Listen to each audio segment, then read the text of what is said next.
who have acquired this privilege will use it as a rare transitional privilege, the veto privilege.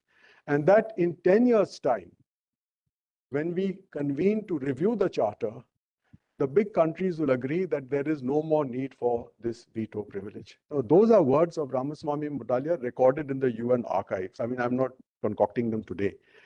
But nobody talks about it, talks about the fact that Article 109 of the UN Charter commits all countries which have signed and ratified the UN Charter, whether they are veto holding powers or not, all of them are committed to convening a general conference to review. And then, of course, it's not said, but to review and then do something with the charter. People like me say review and amend the charter. But at least the review of the charter has to take place. And I think that that's something that I would like to leave as a last thought with you, that this review needs to be done.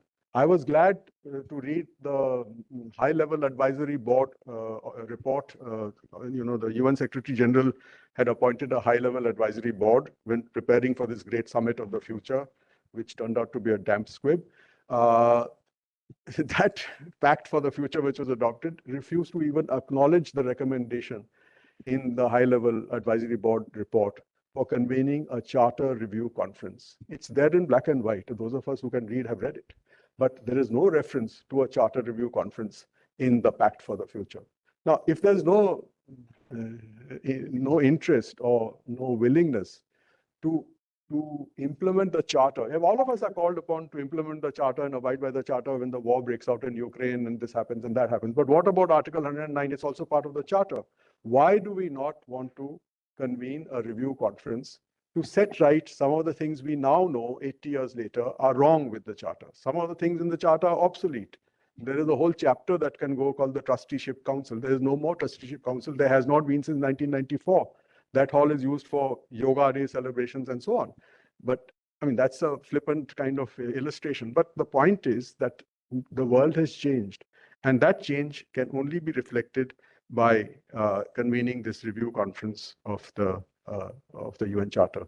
So with these thoughts, I would like to thank you again for inviting me. And I wish you, all of you, a very productive and successful day's meeting ahead. Thank you.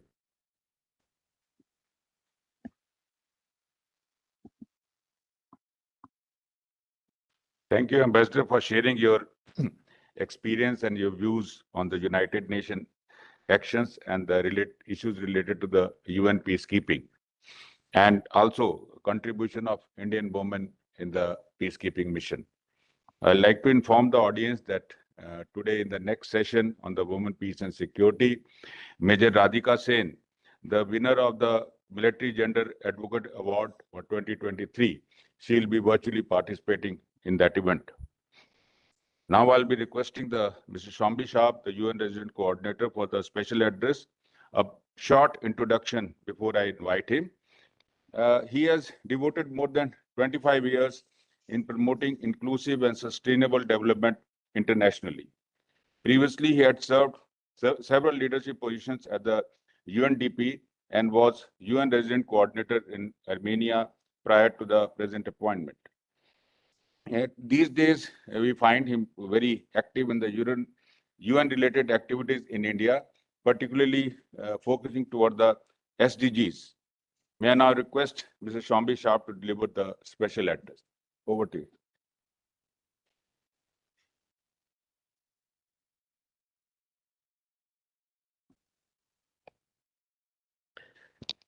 Thank you so much, Major General P.K. Goswami of United Service Institution, Sri Ashok Mukherjee, former permanent representative to the United Nations from India, Sri B.K. Sharma, Mr. Martin Oguya from Red Cross, to all of you gathered here today.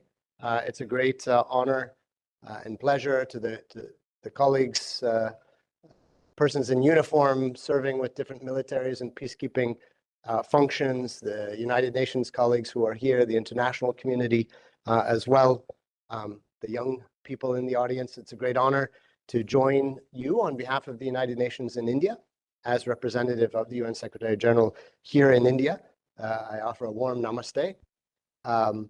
Namaskar. Mujhe USI mein aakar bahut khushi hui. It's always a pleasure to be here. I think it goes without saying, every time we open the newspaper, it used to be open the newspaper, now it's open the device, we see that we're surrounded by crises. And the complexities that we are facing today in peace and security in all matters, the poly crisis, are seemingly unprecedented in scope and scale and layers. We have hot conflicts raging now in multiple theaters, something that wasn't really thought possible not too long ago, and a rapidly evolving character of these conflicts, driven and exacerbated by incredibly complex social, geopolitical and social political divides, all of which is demanding a reevaluation of our strategies and our frameworks for the all-important peacekeeping. And this is something driven, it's both, I think, push and pull forces at play. The very concept of peacekeeping itself, I think, as many of us know, born in 1948, the very concept was revolutionary. So, deploying people in uniform, deploying soldiers, not as instruments of war, but as instruments, as guardians of peace. This was something revolutionary and required the leaders of the world coming together. So for over 76 years now, our blue helmets have saved and changed lives in some of the most fragile and most dangerous security situations across the world. We have 76,000 civilian and military and police personnel deployed at the moment, facing many different challenges across the world, 76,000. And yet the divisions within the member states, as Ambassador was mentioning, is providing new challenges. So it's not only the combatants and the parties to conflict, but it is also the member states in terms of bringing forth the investments needed. It is the host countries. Some support has been withdrawn, was mentioned, Mali, for example. The participants in conflicts has grown in scale and complexity. Terrorist formations, armed groups, criminals as well, equipped with increasingly modern weaponry, compounded by, of course, the digital tools that we have now, even AI and drones and all of these things, and then hybrid approaches, misinformation, disinformation, hate speech, fueling violence and misunderstanding and conflicts between communities, which increasingly, unfortunately, target peacekeepers themselves. So despite these incredible obstacles, we have 76,000 people out there putting their lives at risk in places where no one else dares to go. And I think we cannot, for a moment, undervalue the importance of that and the volatile environments that these 76,000 peacekeepers are facing. So what support do we need? We need the political support. We need the reform. We need investments, financial investments. And if we look at the cost of peacekeeping, I think we see this is one of the best deals you can find.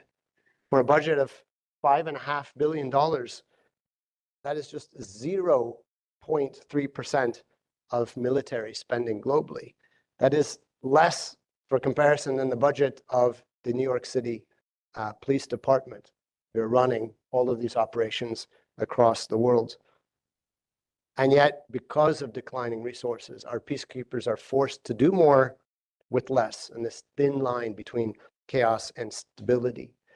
So here in India, we see first of all, the greatest, more troops and personnel provided to UN peacekeeping than any other country since the beginning.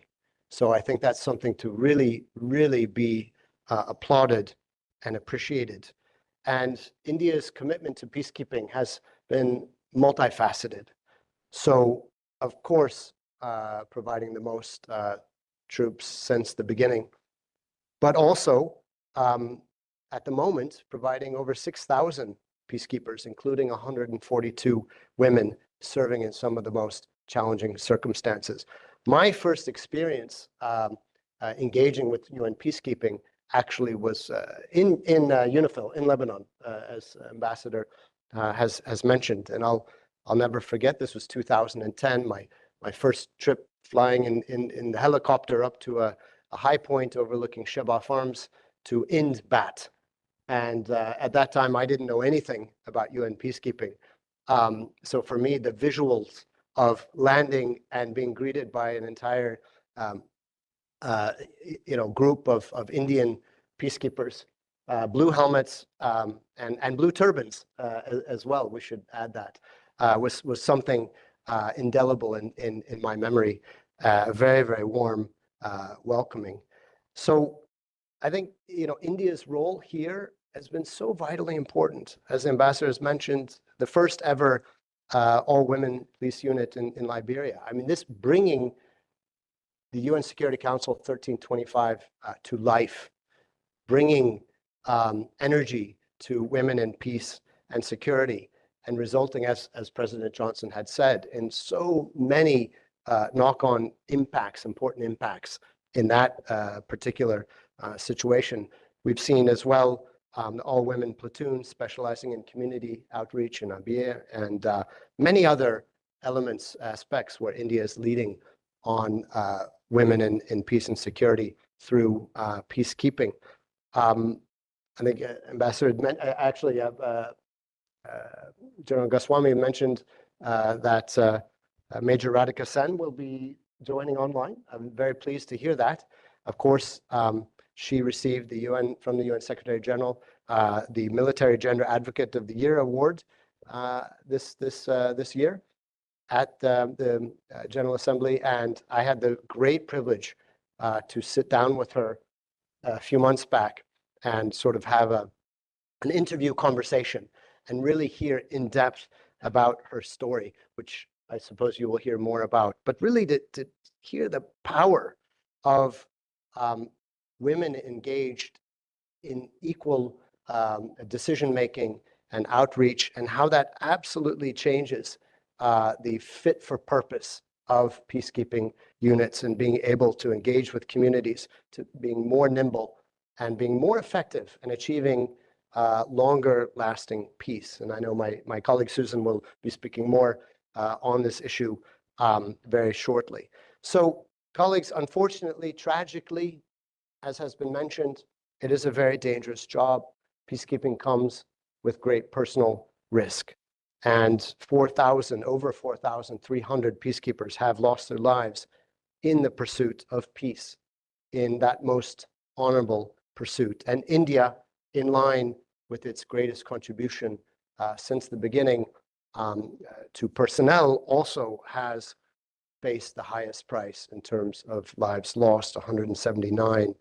And for that, we are eternally grateful. Just this year, Naik Dhananjay Kumar Singh was killed while serving in the Congo, and his family received the Dag Hammarskjöld Medal given to fallen peacekeepers out of great eternal respect for his contribution, the ultimate contribution and sacrifice to peace. So we extend our deepest condolences to the government of India, to the people of India, and especially the families of those who have fallen, and applaud India's initiatives to bring more justice for those who have given their lives as well. In order for our peacekeepers to be able to do their job in this complex world, they need the world's support. And that's exactly why this discussion is so vitally important. updating the mandates and models and roles has been in focus for some years. More recently, the Secretary General's new agenda for peace last year called for more realistic mandates, more nimble operations, looking at limits of operations where it makes sense. The Pact for the Future, adopted just this September, also provides elements of transformation in the vision, reaffirming the global commitment to peace and security and the intersection with human rights and sustainable development, but also recognizing that there does need to be change. And here, India gives a lot of reason to hope. Certainly in terms of the political leadership and momentum in bringing the kinds of ideas that the ambassador has mentioned to the table. But also, as I've had the great honor and privilege to see firsthand through wonderful partnerships with the Center for UN Peacekeeping, with the Indian Army peacekeeping elements here, and wonderful to see some of the colleagues in the audience from offering incredible South-South cooperation, training opportunities for example, training women peacekeepers across Asia and Pacific. I've had the great privilege to join in some of those trainings, to continuing to provide vital women and men in uniform and police units, so many different operations, to bringing now Make in India, to providing, I had the great honor to receive symbolically on behalf of UN peacekeeping 150 Indian-made armored personnel carriers for South Sudan, top of the line, the highest possible spec equipment for UN peacekeepers that really shows how Make in India aligns with India's investment in peace and security. And then, of course, India's broader role in terms of putting the voice of the global South, of those countries who are facing the highest costs for these conflicts, looking at the intersection between climate justice and conflict as well, and of course, as a strong voice for Security Council reform, for reform of the UN in general, Security Council reform in particular. And here I would just note that there is no greater believer in and proponent of reform of the UN, including Security Council reform, than the Secretary General himself. But that is the prerogative and the mandate of the member states, not the institution itself. So we very much believe in and hope to see that reform coming. And nobody could argue that India doesn't have probably the strongest resume to be in that in that new look when it does come. Finally, to conclude, India has what I like to say is the greatest youth generation in history. More young minds to tap for solutions than any country has ever had. And I'm so heartened to see so many young faces here in the audience, because you are the real future of peace and security. You give us hope that there will be a bright future. On behalf of the United Nations, thank you so very much for being here. I'm so pleased colleagues will be sharing more thoughts in greater detail in later sessions. But let me just conclude. Sate to Sambhav hai. Together we can do it all. Thank you so much.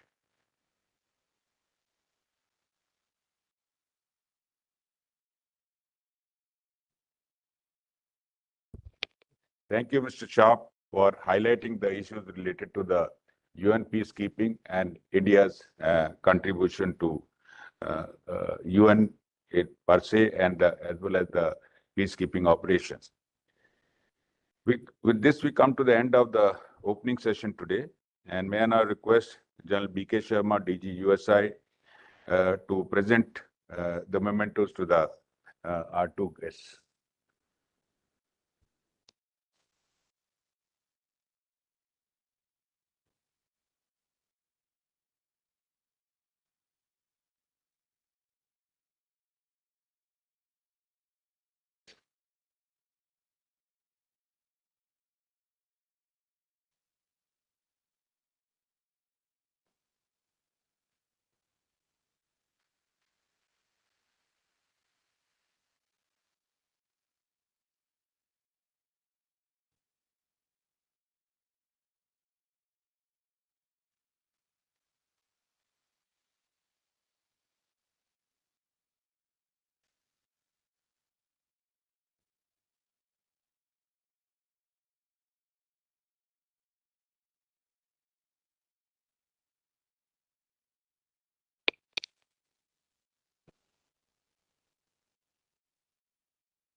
Ladies and gentlemen, now we'll be starting the 3 breakout sections.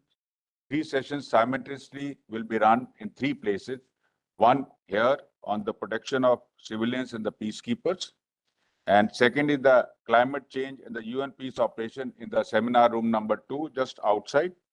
And next to that room, the seminar room number 1, we'll be conducting the session on women in UN peace operations, key to lasting peace. I will request, leaving aside the first 3 or 4 rows remaining behind, Daniel, may I request you to coordinate and movement of the people to the seminar room number 2 and 1.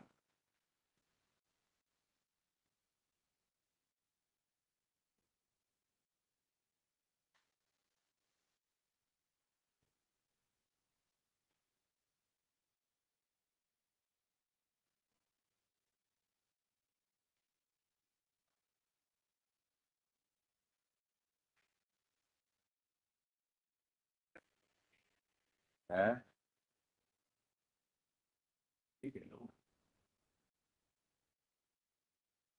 ठीक कर दो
Held down, please.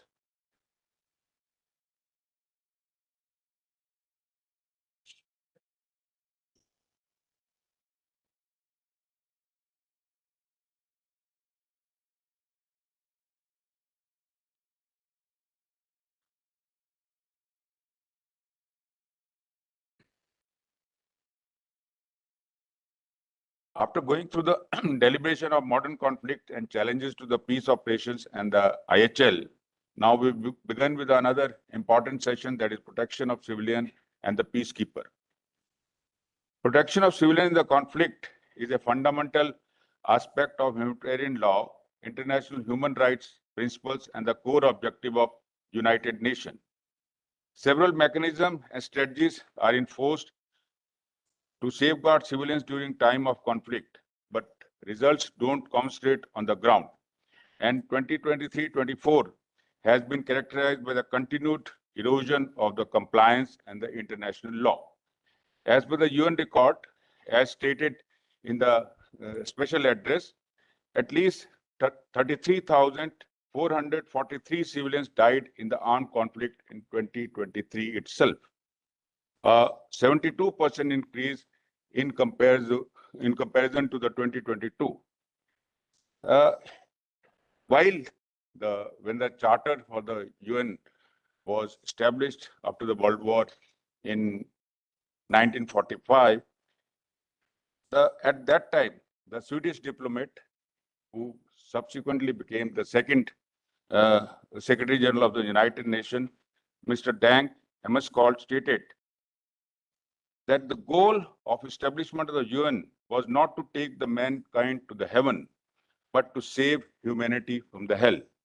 But on ground, it doesn't seem that today we are thinking on those lines or following anything similar to that. Similarly, as the civilians, the UN peacekeepers are also being targeted today very regularly.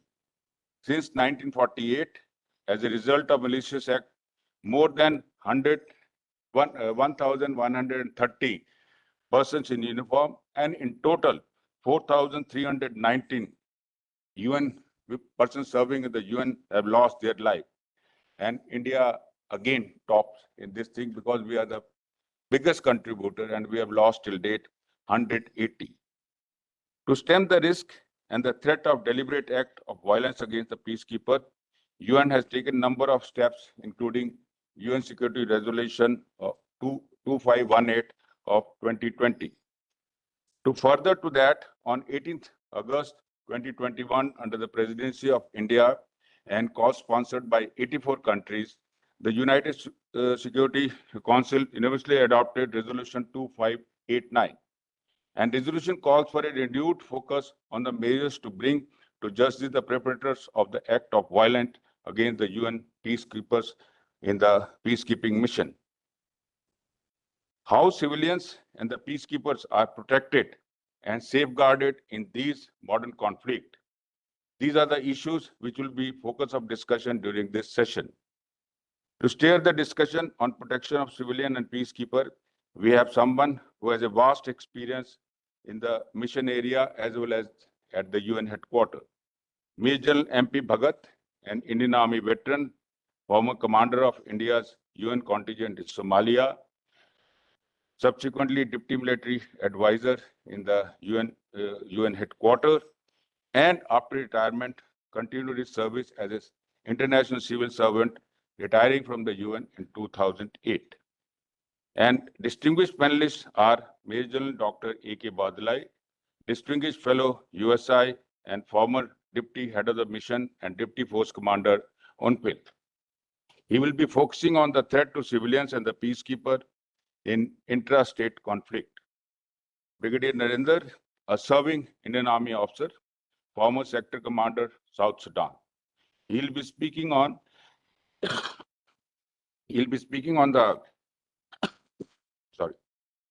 institutional measures to protect the protectors. Then Meher Dev, legal advisor, ICRC, New Delhi. Prior to joining the ICRC, she was the legal officer for United Nations in Iraq.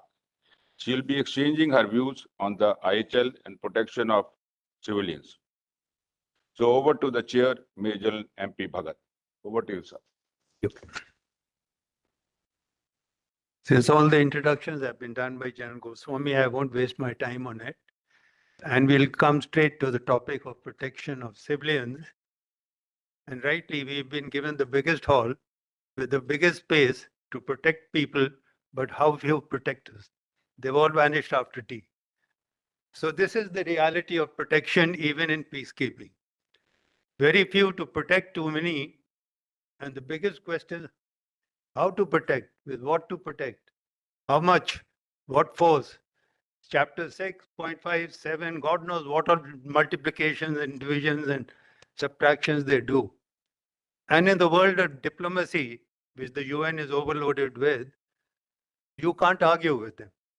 You can't discuss with them because they'll shoot you down with their command of the English language. It's all semantics.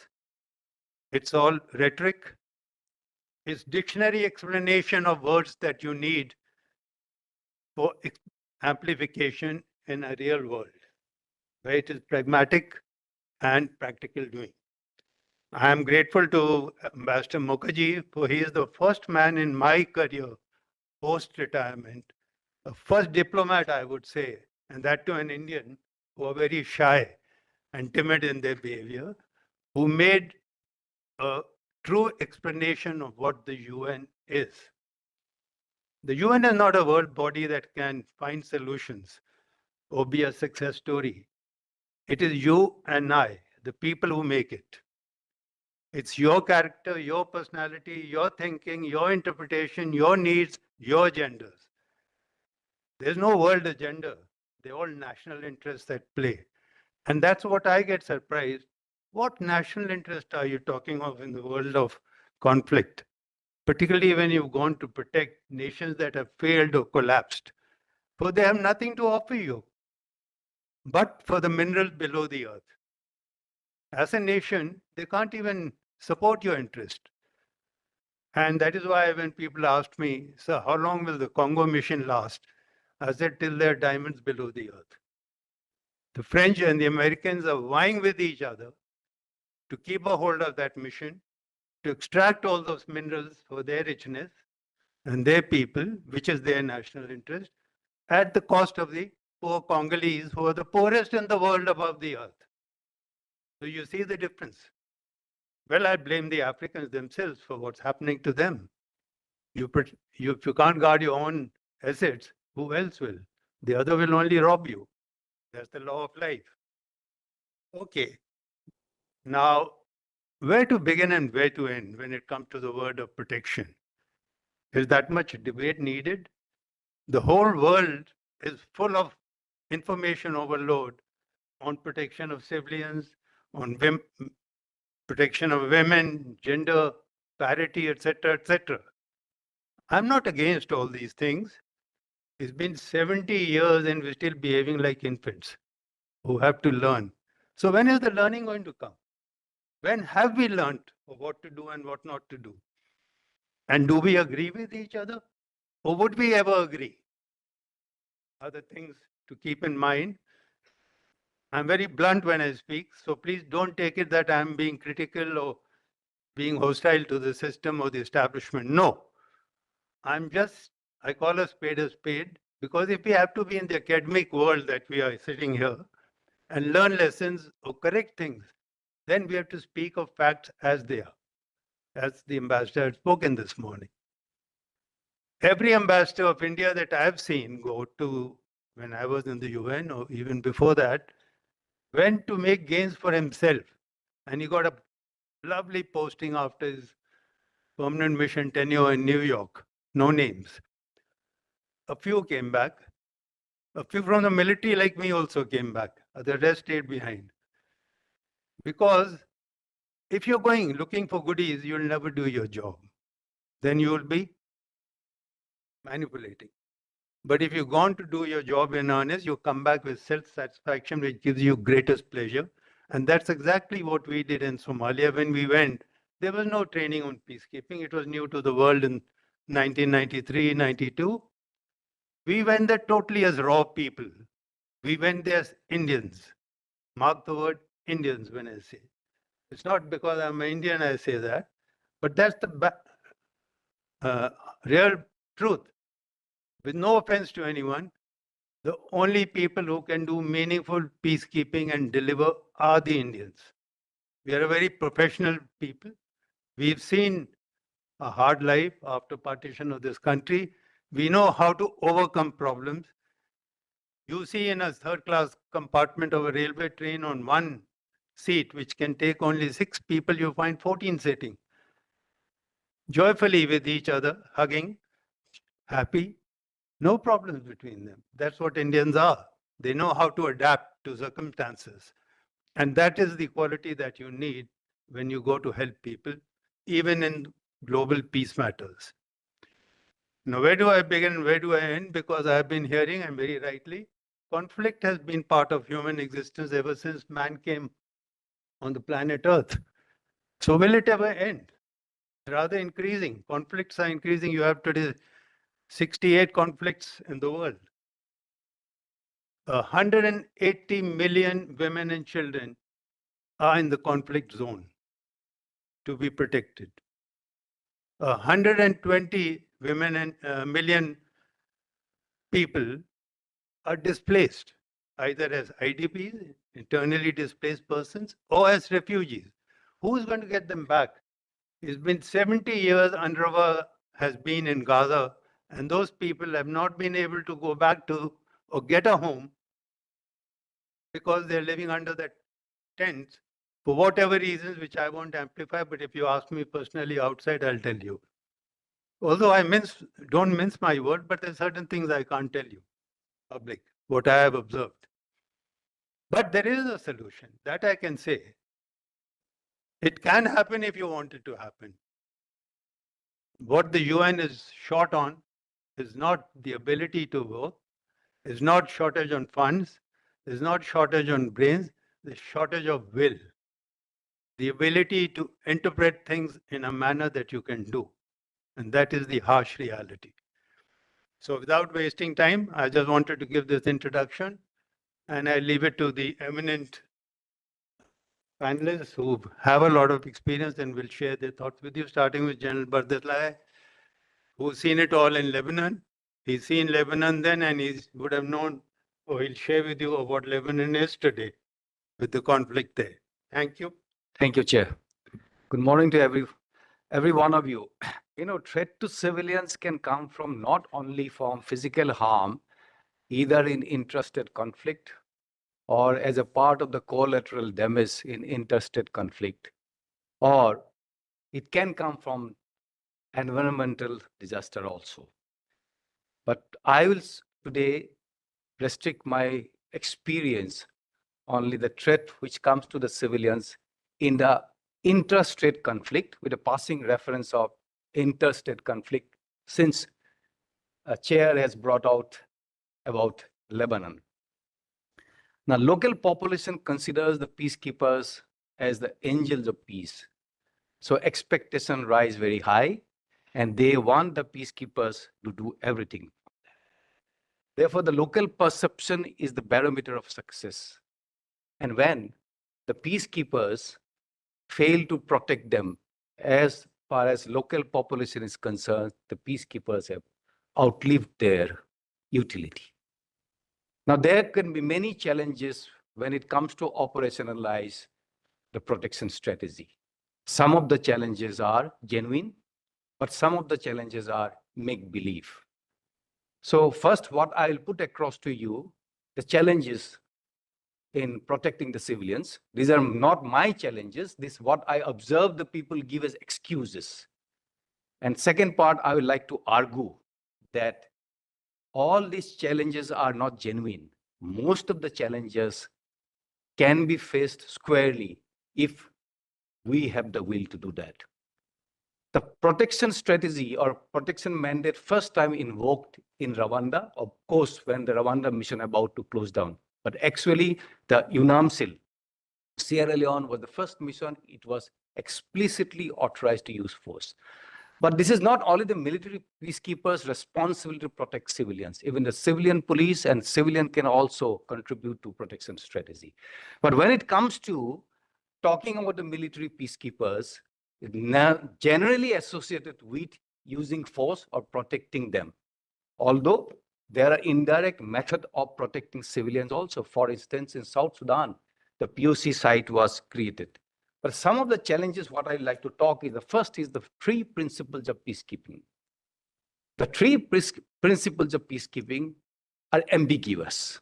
Their ambiguity is interpretation. For instance, the consent. Consent can never be absolute. It always comes with caveats, conditions. When any of the conditions are diluted and the consents are recanted, and it can have consequences. For instance, when the host state itself is complicit in crimes, it becomes very difficult, the peacekeeping contingent. And if their peacekeeping contingent, TCC, has a strategic interest in that country to how to act against the perpetrators of violence. Second is, of course, impartiality. Impartiality is often confused with neutrality. A lot of debates have taken place, and those who do not want to act to protect the civilians decide in neutrality, not impartiality, as that justifying their action. Now, using force is the most ambiguous phraseology. Despite that, a lot of clarity has come up about the use of force in between chapter 6 and chapter 7. And also there's a strong resolve to use force to protect civilians. But what happens that there's some still hesitations among the troop contributing countries and the peacekeepers and also the leaders to use force to protect the civilians. Now, peacekeepers may hesitate to use force for many reasons. The primary reasons, I think, is two. One is that if the troop contributing countries has got strategic interest in the conflict area. Second, no troop contributing country, I don't blame them, want to carry the body bags of the soldiers home because they're more interested in the domestic constituencies and they do not know how to justify the reasons. Now, but these are rarely made public to be understood. The mandate interpretation is the second issue. The mandate became the first victim when people started talking about that weak mandate, it not supported, but then mandate became stronger. It comes with adequate resources, but now it comes to interpretations. Some of the missions, what happened, the chapter 7 mandate, but the wordings are made in a manner that it creates conflict in the mind of the peacekeepers and troop contributing countries. For instance, the mission in Mali, of course, it closed down.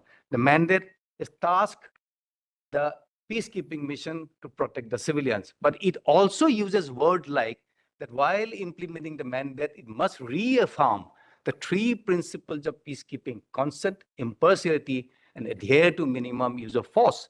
It also mentions about the terrorism can be handled only by a comprehensive approach. Now, those who do not want to act, I'm not saying that those who want to act, now there's confusion or conflict between the interpretation of the mandate as an excuse not to do anything. Now, in chapter 7 missions for a mission in Mali, that is MINUSMA, it was understandable and it was no doubt in anyone's mind that they have to protect the civilians. And major threat come from the jihadi groups from the north. But when they interpret the mandate or try to dig too much into academically, what the mandate says, it can create problem when it comes to protecting the civilians. The ambiguous POC policy of 2023, it is an upgraded version of 2019, and it talks of the three tier. First is an engagement, second is that physical protection, third is, of course, protecting environment. Now those, to me, it is very clear, but those who do not want to act, they will find gaps in between the policies. And when they find gaps in the policies, how do you expect them to operationalize? For instance, again, it also talks about that adhere to the principles of peacekeeping. So it goes back to the first challenge, that ambiguity in peacekeeping principles. Now, even the new agenda for peace or protection, which was released only last year, it doesn't even talk about how to operationalize the POC policy. Now, the POC comes with three caveats normally. And one of the caveats is that it says that within the area of responsibility, second is that while you have a will or adequate resources. Now, this one is taken as an excuses by many countries if they do not want to act because they don't have adequate resources.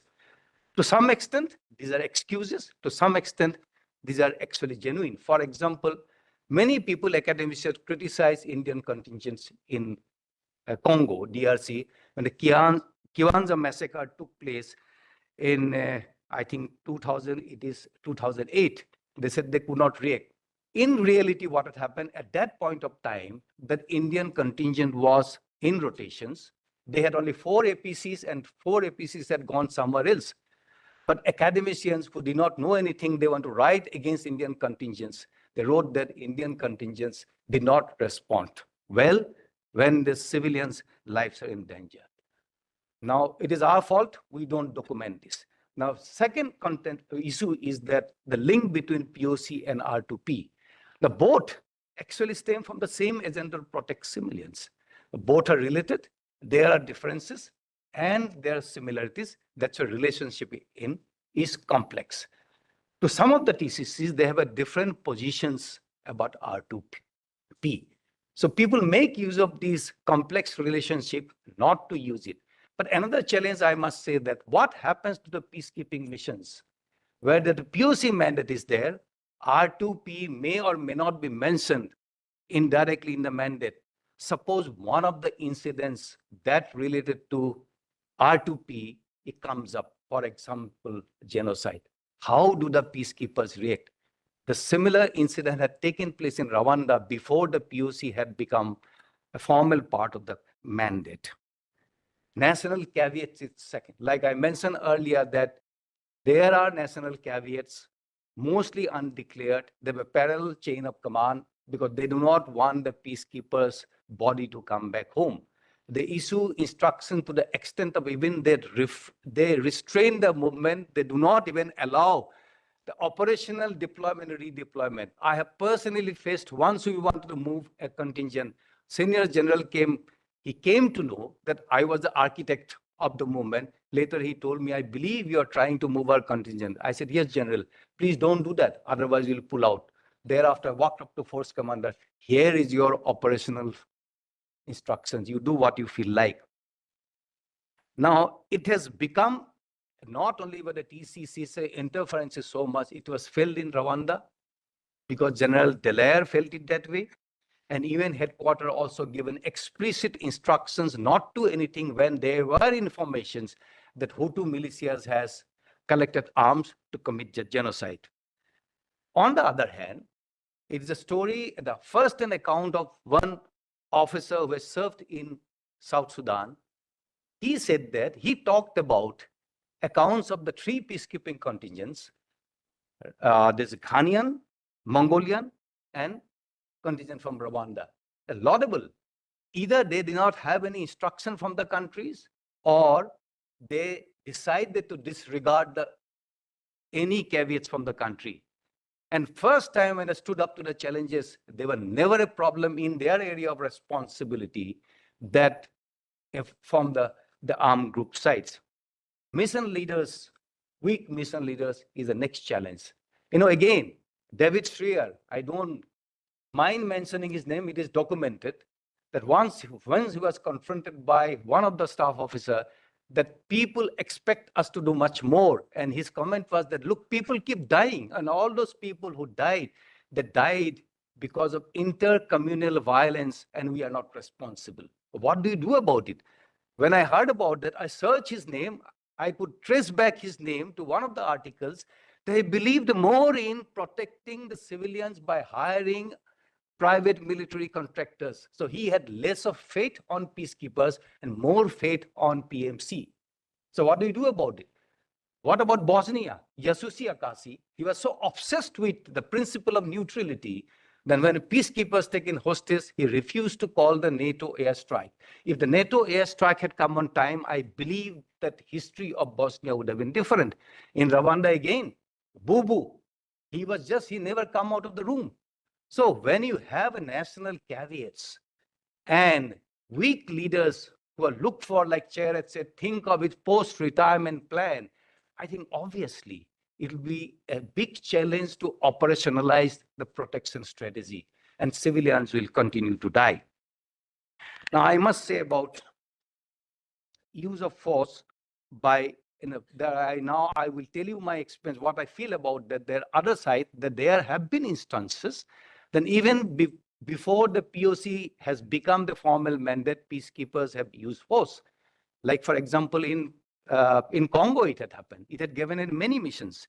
The first example, as I said, in 1960. It happened in Cote d'Ivoire in 2011, when UNOKI used attack helicopters along with the French contingents and attacked the presidential palace because it refused to step down after he lost the election, and they arrested him.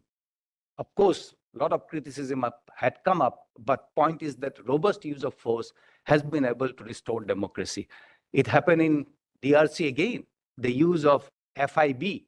I am not questioning what kind of criticism they face politically, but at least the force was used. I'll come down to now, time is short, at the operational tactical level. First part is that some of the senior military or tactical commanders ab initio decided that protection is civilian is the primary goal, regardless of what the mandate said. And they have given instruction that from my side, you can do anything as far as it coming to protection of the civilians. And I believe he told the radio set operator that you can turn off the radio set and tell him I'm not available. I'm referring to in Bosnia again, 1993. It is about a Nordic battalion comprising regular officers, but reservist soldiers. And when first time it took over, a platoon took over a battalion-sized location, it came under heavy pressure from the Croat battalion. They forced them that there are 2 Muslim nurses, please hand them over. They refused to do that. The platoon commander spoke to the commanding officer. He said, you know my orders, you do whatever you feel like. They came under indirect fire for 12 hours. Finally, the Croat battalion had to leave. Another incident, tank detachment of this battalion. Sorry, I'm talking fast because not that I'm charged up, time is limited. It came under fire, ambush. They opened all the main tank guns until all the Bosnian Serbs guns fell silent. There are many more incidents. Let me come back and give it to you some example. Indian contingents, they never gave any instructions, correct me if I'm wrong, that you will protect civilians and disregard. But Indian contingent example is of the spontaneous reaction of a military commander, the way what we are taught, the natural reason it comes up to when it comes to protecting people and a man. The first example, of course, is Somalia. General Bhagat was a brigade commander. One of the contingent was tasked to provide protection to Irish logistic convoy. And the point of incident, the convoy came under fire. At that point of time, the leading protection vehicle, sir, correct me if I'm wrong, leading protection vehicle, it happened in sometime in early 1994, leading protection vehicle decided to turn back, engage the rebel forces, and they neutralized 4 armed rebel persons. The guns fell silent, but of course it came at a cost with 5 peacekeepers. But what happened? Not a single logistician, no one was injured of the logistic convoy. I believe in Irish Parliament, there was standing ovation for what Indians did. Now again, in South Sudan, General leaders in Malakal, what had happened that the Indian peacekeepers stood between 2 warring groups that tried to convince them that the better way of resolving a problem other than using, weapon or guns. Next is again of South Sudan. I'll give this example. It happened in September 22, when the Indian contingent came to know that one of the group, I think it is a white army, they decided to attack the IDP camp. Initially, they asked for permission never came, but they decided to take decision in their own hand. They did not refer back to the country, and they moved about 150 kilometers and managed to evacuate the population from there. But they were given instruction that if requires, you will use fire. But what I'm trying to tell you that in incident like Somalia or in these cases, those countries who have issued national caveats, there could be tendency of the tactical commander on the ground refer back to the country. When you refer back to the superiors, all probability, they may say that go ahead, or they may say exercise caution. But if you do that, time is lost. When they tell you to exercise caution, make sure that your men are not harmed, then what do? Your hands are tied. So where it comes to the spontaneous reaction of the military man, if he knows, and it can come only by years of training, doesn't come. And that's what I think set apart Indian peacekeepers from others. Now, somebody talked about this, that despite these clear evidences that peacekeepers can give a lot, there's a tendency to outsource protection. It has happened in Africa. You know, this is not new. It had happened at the Rwanda genocide also. A suggestion came from when the Tutsi came back and the hunters became the hunted, the Hutus, they came and took shelter in eastern DRC. And when they did that, there was a big problem, and Rwanda mission was very small. So what happened? One of the options was, 2 minutes, I'll finish it. One of the options was they wanted to outsource that, but rightly so, even decided not to do it, but it's amount to abdicating responsibility. Anyway, the track record of PMC is not very good. And as you have seen, 27 July, what had happened, 87 armed personnel for Wagner Group died in one incident. As far as the protection of interstate is conflict, I think if you can prolong the life of extend the life cycle of the peacekeepers, but not letting it happen, delaying the recurrence of violence, I think you have done your duty. That's what UNIFIL has proved by not leaving that place. Otherwise, the IDF had a clear run and thousands of people would have died. I'm wrapping it up, sir. The list of the excuses for failing to protect the civilians is not exhaustive, but there are challenges. But the determined leaders and mission leaders and military commanders have proved it that when there is a will, you can do a lot. There are some make-believe challenges. There are also genuine challenges. But if I will to do it, we can do that. I always say that what we say that UN is what the member states make up. But I believe that it is the troop contributing countries can make the peacekeepers as effective as they want to do it. Thank you, sir. Thank you very much, General Bardalai. In fact, he's brought out the entire nuance of protection. And I would just emphasize on 1 or 2 points that he's brought out to reiterate them. One is the mandate. Definitely the mandate today looks like a Christmas tree. That's not what a mandate is supposed to be. The wider it becomes, the more complex it will become. When we went to Somalia, and I think in Sudan it must have been the same, I'm not too sure. General Leader is here, he was the force commander. The mandate we had in 1992 was just 3 sentences: to create a secure environment, for the facilitation of humanitarian aid, and the rehabilitation of a political process. That is all that the mandate was. Now we interpreted that mandate into what we can do or cannot do in comparison to the resources that were with us. It covered everything. To maintain a secure environment means everything, including protection of civilians, military assets, everything. Secure environment has to be procured or created.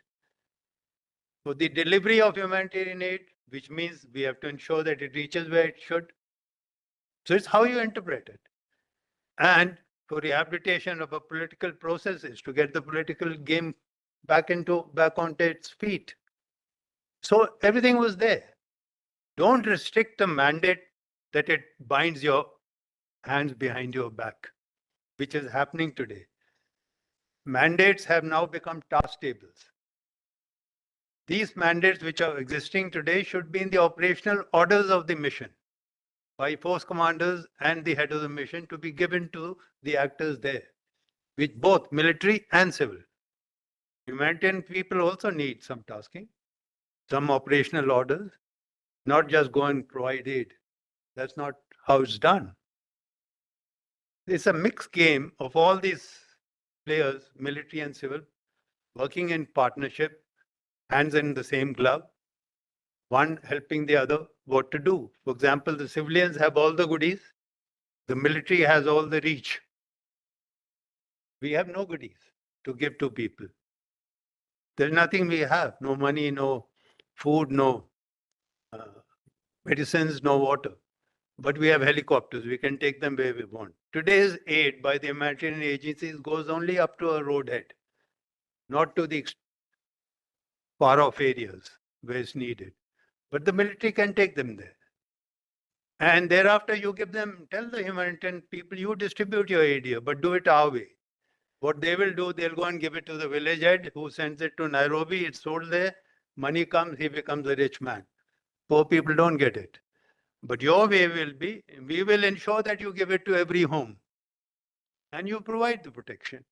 It will reach where it should reach. Now I'll give you another example what happened in Somalia. There was a famine, people died, that's how the mission came up. Next year there were good rains when we went. There was a rich harvest next year. The WFP still came with food to give the Somalis who didn't need food now.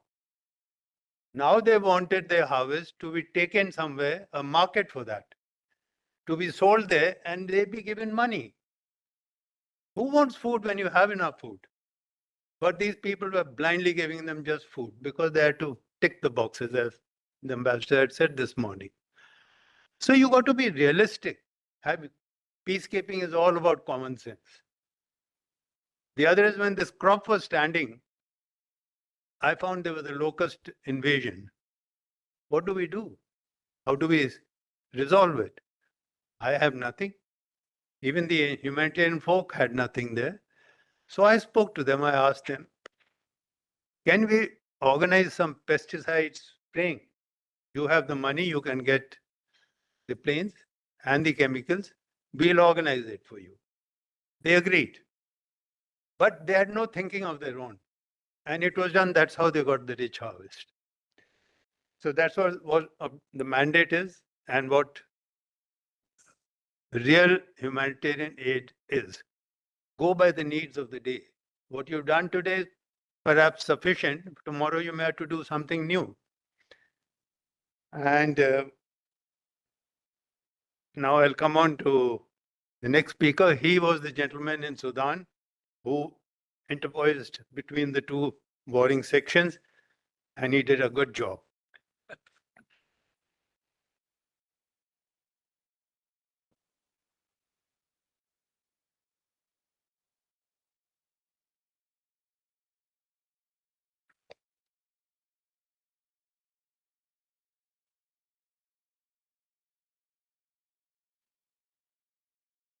What's the time, sir?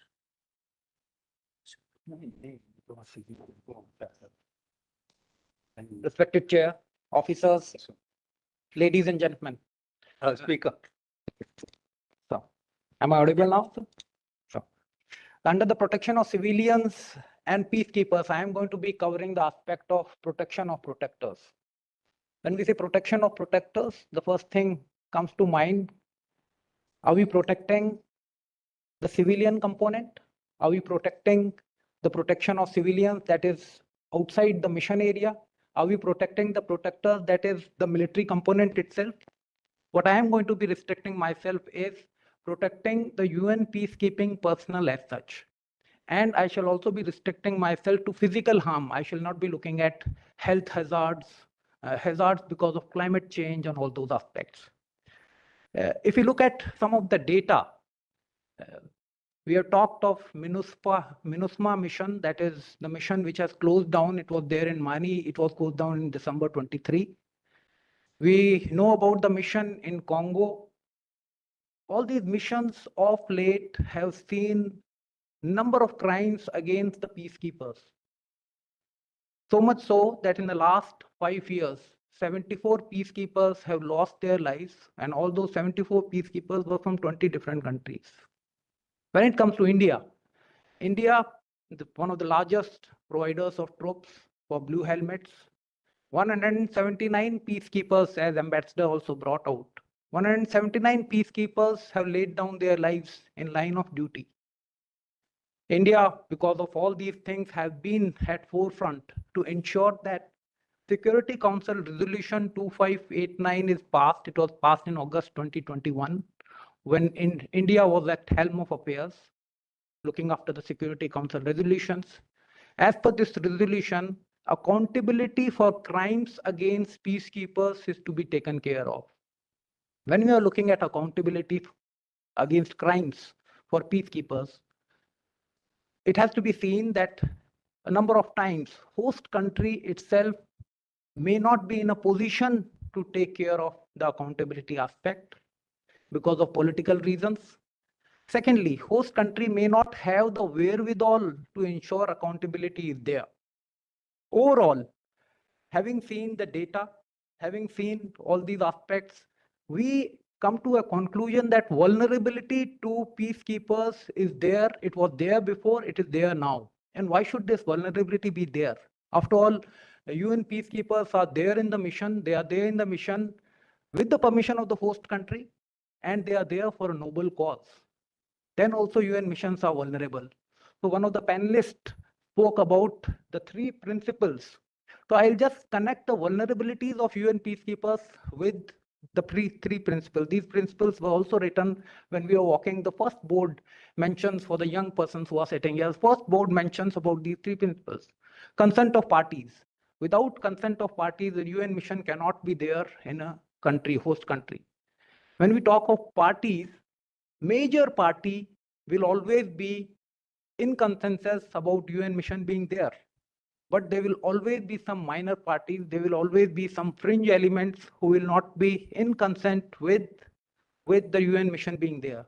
This leads to vulnerability of peacekeepers, whether it is civilians, police, or military persons. The second aspect, impartiality. A referee or an umpire has to be impartial. A good referee or a good umpire will be impartial, but will take cognizance of any infractions which is taking place on the pitch. UN missions of late, it has been seen that UN missions have not been taking cognizance of what goes around in the missions. It has been elaborated by a number of speakers before. If UN missions are not taking cognizance, then overall the fringe elements, they become emboldened. And the UN mission personnel, they again become vulnerable. And when we say that, why are we not taking actions? Why are we not taking cognizance of all the wrong things which are happening against UN mission persons as such? It is because of inactivity. I will elaborate this inactivity aspect after covering the third principle with the help of a case study which has been penned down by one of the ICRC researchers. The third aspect, non-use of force except in self-defense and defense of mandate. This aspect, I feel, as a commander also I feel makes all commanders indecisive. It ensures that commander is looking at an incident-free time during his time in his area of responsibility. He is looking at that my force component, all the 3 battalions as brigade commander I was looking at, they should not be using force in a manner in which force or the mission leadership is going to be talking to me. There have been instances when small use of force had repercussions coming from DPKO, which Ambassador also mentioned about. So all these aspects about inactivity and others, fringe players getting emboldened and UN peacekeepers becoming vulnerable, though, so we are discussing about protecting the protectors. About inactivity aspect,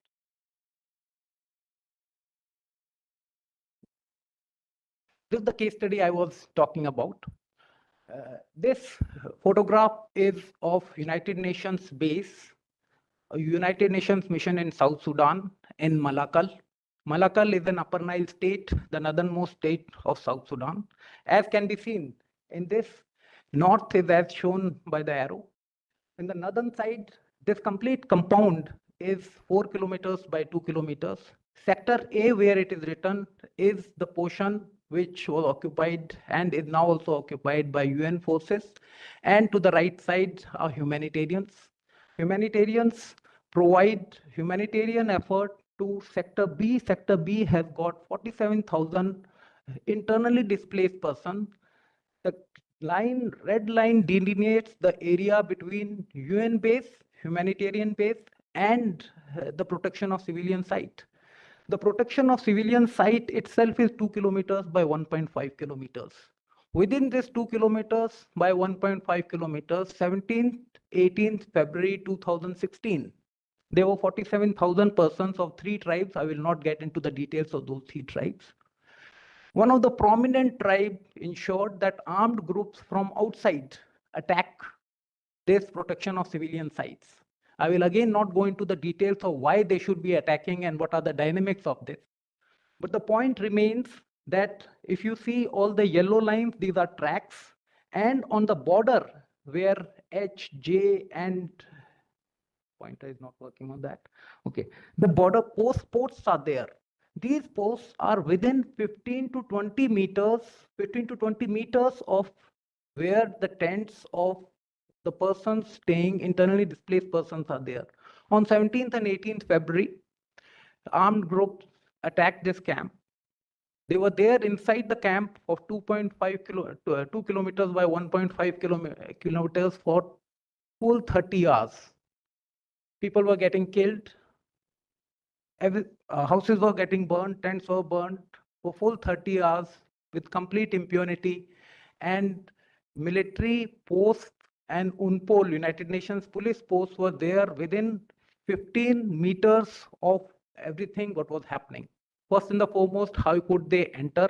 There's a 6-meter berm. Yes, entering is possible. It is not humanly possible to be stopping. Any infiltration, ingression is possible. But the fact remains, for 30 hours, not a single bullet was fired.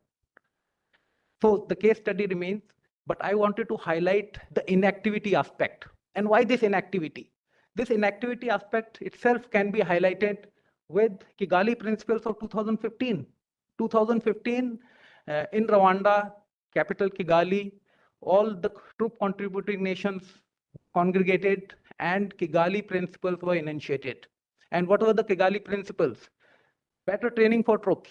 That means in 2015, they thought that more training is required for troops to be ensuring better protection of civilians and ensuring that they are proactive enough. In 2016, that happened, and it continues to happen. It happened in 2023 in the same Malakal camp, again, when I was there. Be prepared to use force without caveats. Number of speakers mentioned about it. That means there are caveats, and these caveats still remain. Incidentally, these Kigali principles are non-binding. These are just principles, they are non-binding. Allow commanders to use force without consultations with capitals. Imagine the plight of the force commander. There are number of force commanders sitting there. Force commanders telling brigade commanders that such and such operation is to be carried out. Commander tells the troop contributing country, that battalion there with me, Rwandan battalion, Ethiopian battalion, and Nepalese battalions were there. And the commanding officer waits for the orders. He looks over his shoulders, not to the host nation capital. He is looking at capital right there, from the mission area to capital here, his army headquarters, his ambassadors there in the mission area. And then only he is acting, and he is acting in a restricted manner. And it continues to remain. UN missions not to hesitate, take actions in line of rules of engagement. I shall be talking of rules of engagement, how rules of engagement are restricting soldiers, how rules of engagement are something which are beyond the comprehension of soldiers. Act proactively to mitigate threats. We need to be acting proactively. Peacekeeping mission personnel, they need to be prosecuted if there are some transgression. This aspect, I think, in missions is being followed in letter and spirit. Having seen all the aspects of why inactivity, how inactivity is affecting soldiers, making soldiers vulnerable, what are the mitigation measures that can be taken? We can take mitigation measures when it's training. When I say training, it is, I feel that it's a very bookish point. A soldier is well trained. I've trained for 34 years now in Indian military, and I go to a mission as commander there. And then again, I am talking to myself and to my troop that we need to be training hard. I am disciplined soldier. I come from army. When I say I, means each and every soldier who is going to be there in the mission. They are well disciplined. They know their job. They don't have to be bounded by rules of engagement. They know when to use weapon. They are not trigger happy, but still I need to be training more. only from the aspect of what are the requirements on the ground when it comes to people sensitivity is there. Scenario-based training to be carried out. So all these things, whether it can contribute towards protection of protectors, it is to be seen, but some efforts should be there. Rules of engagement say that soldiers can engage if life of their own or people being protected for protection of civilians, if they see hostile intent and they see grave threat, then they can utilize deadly force. I don't understand how a soldier on ground can be able to decipher in that short time about what is the hostile intent and what is the grave threat. I'll just take 2 more minutes, sir. Clear mandate is required. Clear mandate saying, sir talked about the mandate. That mandate has to be clear, crisp, not talking of other aspects that we need to be doing X, Y, and Z. The mandate has to be very clear when it comes to protection aspect, protection of civilians. Help host states, we need to be strengthening them, giving them expertise, resources, and political encouragement. Political and public support is very much required, and this can only be done by mission hierarchy, mission leadership. Security protocols to respond to contingencies. We have in United Nations missions layered security protocols. Imagine protection of civilians to be carried out in the biggest mission in South Sudan, and protection of civilians is the mandate. And we carry out patrols in South Sudan. I am coming from there only by day. By night, we do not carry out patrols because we feel that there is not going to be any hazard to civilians' life during night. No, that is not the case. The case is that during night time, though in mandate it is there that host country will allow, but on ground, the checkpoints which are there, nakas which are there, those are the places where soldiers, they are standing there of the host country, they stop mission leadership. Mission leadership says that if our troops go and they are going to be casualties, and then we don't move out of the camp itself. A stage has come where if a commander wants that, okay, let me go and check, then we have United Nations Department of Safety and Security manned by civilians. They are there for security, manning of the gates only, and they say you cannot go out after 7 p.m. that you cannot be moving out for patrol after 7 p.m. So again, so these aspects are so deeply entrenched that we cannot have our own casualties. We cannot have body bags going back home to the whole, troop contributing countries. These aspects have to be addressed. Use of technology ever evolving. We have to be moving ahead with the technology. Database for recording of crimes. Intelligence gathering is not the mandate.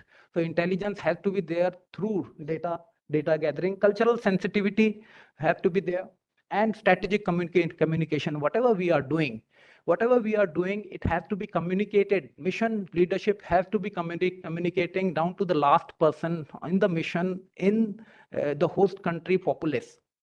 Overall, cohesivity of the mission under UN flag is very important. This is my last point. For protecting the protectors so that vulnerability is reduced. When I say cohesivity of the mission under UN flag, right now we have civilian component, we have police component, and we have forces component. Within forces component, we have different countries contingent. If we are cohesive enough under UN flag, that will also ensure that overall there is protection of civilians and vulnerability to protectors is also reduced. Thank you, sir.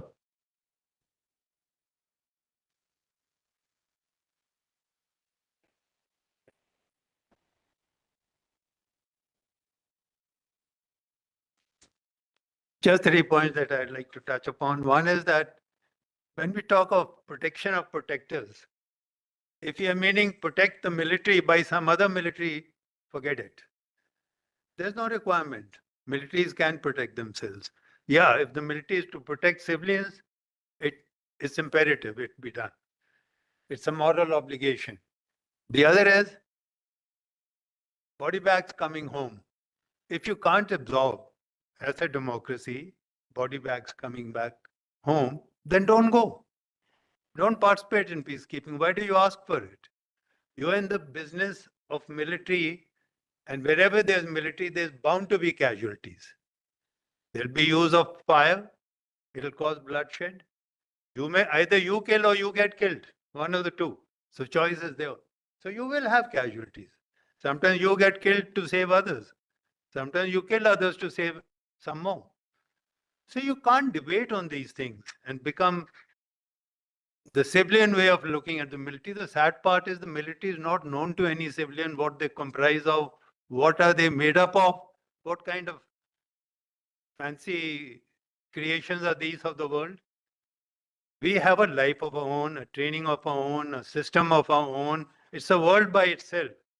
And I remember the day I retired and came home, my wife was standing with all my helpers and my son with garland and bouquet. I got dazed. I said, what's happened? They said, you're retired today. From tomorrow, you're entering a new world, she told me. And she was right. It's hell and heaven difference between being in the military and outside the military. So that should cover everything. The other is, I had got a signal from Army headquarters, no more casualties desired when I was the commander in Somalia. It put me off totally. I was demoralized. General Nambiar is not sitting here. I would have said that on his face and he would have validated it. He and General Oberoi were visiting me and showed that signal. I said, which commander wants to get his men killed? It happens. What you should be looking at, what I did before, during, and after the ambush. If I'm at fault, by all means, hang me. If I'm not at fault, don't send me a stupid signal like this from Delhi, who don't even know what's happening there. Therefore, when we had gone to Somalia, I told my staff officer, cut off all relations with Delhi. Don't be in touch with them. They'll confuse you. They'll ask you too many questions which you'll have no answers to. Just remain on the quiet. Fortunately, they had given us Inmarsat, so we were not on 24/7 communication. There was no WhatsApp. And even if there was one, I would have said, you don't say that you don't know how to operate it. We had to indulge in a lot of telling lies also to save the interest of the mission. You have to lie sometimes. And those lies are justified lies, even God forgives you. No, when I'll go to heaven, I'll confirm the same to you. No, it's a fact. Like I had a case where the Ministry of Foreign Affairs and the Army, some Somalis wanted treatment. They were taken prisoners. They said, we want to go to the Indian hospital. The head of the mission asked me, can you take them? We were not mandated to. I was mandated outside Mogadishu.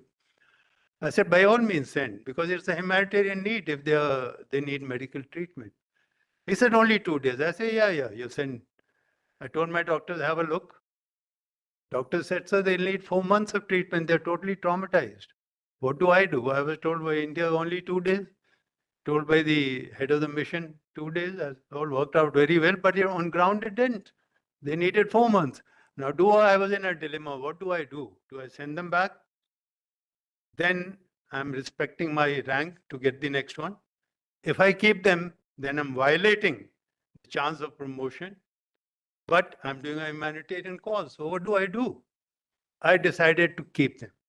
I told my doctors, go ahead, treat them. I got a call on the 3rd day from Ministry of Foreign Affairs and again the Ministry of Defense. Have you sent them back? I said, yes, I have.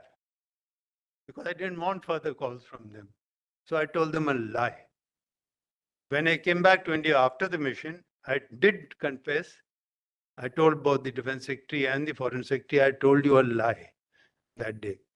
But this was the reason. They had so much hope and trust in us Indians. How could I say no? I'm on a humanitarian mission. How can I deny medical aid? I don't need a mandate for that. I need common sense and a conscience. These are 2 things that I need. And to tell my wife, sorry, honey, I've come home as a brigadier. I went as a brigadier, I've come home as a brigadier. That's the end. But I'm happy I put a smile on every Somali's face. I'm illustrating examples so that these things can be understood. Books will not tell you all these. None of these authors who write on peacekeeping protection, they're all saying peacekeeping from a distance. They're all written on hearsay stories.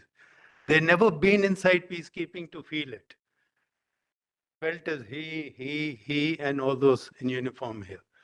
We understand what peacekeeping is. And I get, when this gentleman, both the generals told me, you're demoralized. I said, yes, I'm demoralized. So is my entire brigade. They came and told the Indian chief, General Joshi, I have the highest regards for him. He's no more, bless his soul. God give him 2 salutes. He sent me a signal. It has never happened in the world. A signal personal for Brigadier Manoj Bhagat from General B.C. Joshi, Chief of Indian Army. Our Army Headquarters signal by Vice Chief, which was from Vice Chief, of MO Directorate so-and-so, stands cancelled. Full stop, bash on regardless. That was the Chief's support given to me. That is the kind of motivation, morale boosting you need from higher ups, which is missing. Unless you know about peacekeeping or they understand, no politician is here today who deal with it. They're decision makers. Just Mr. Mukherjee is here only from the diplomatic corps. They deal with it. Very few come, but they know something about it. They know the theory of it. They don't know the practical aspects. So I don't blame them because they've not been, it's not their business. But if you are into the business of peacekeeping, we've learned also on ground. We went there totally blind. But we saw, we heard, we read, we asked questions, we spoke to locals, we got information, we made our own doctrine, and we did what we needed to. So it's not that you're looking for credit, you're looking for doing a job and do it well. Now we have the legal rep, advisor, I won't say rep, sorry, do pardon me. And let's hear what she has to tell us. It's a corollary between humanitarian and peacekeeping. They are like twins.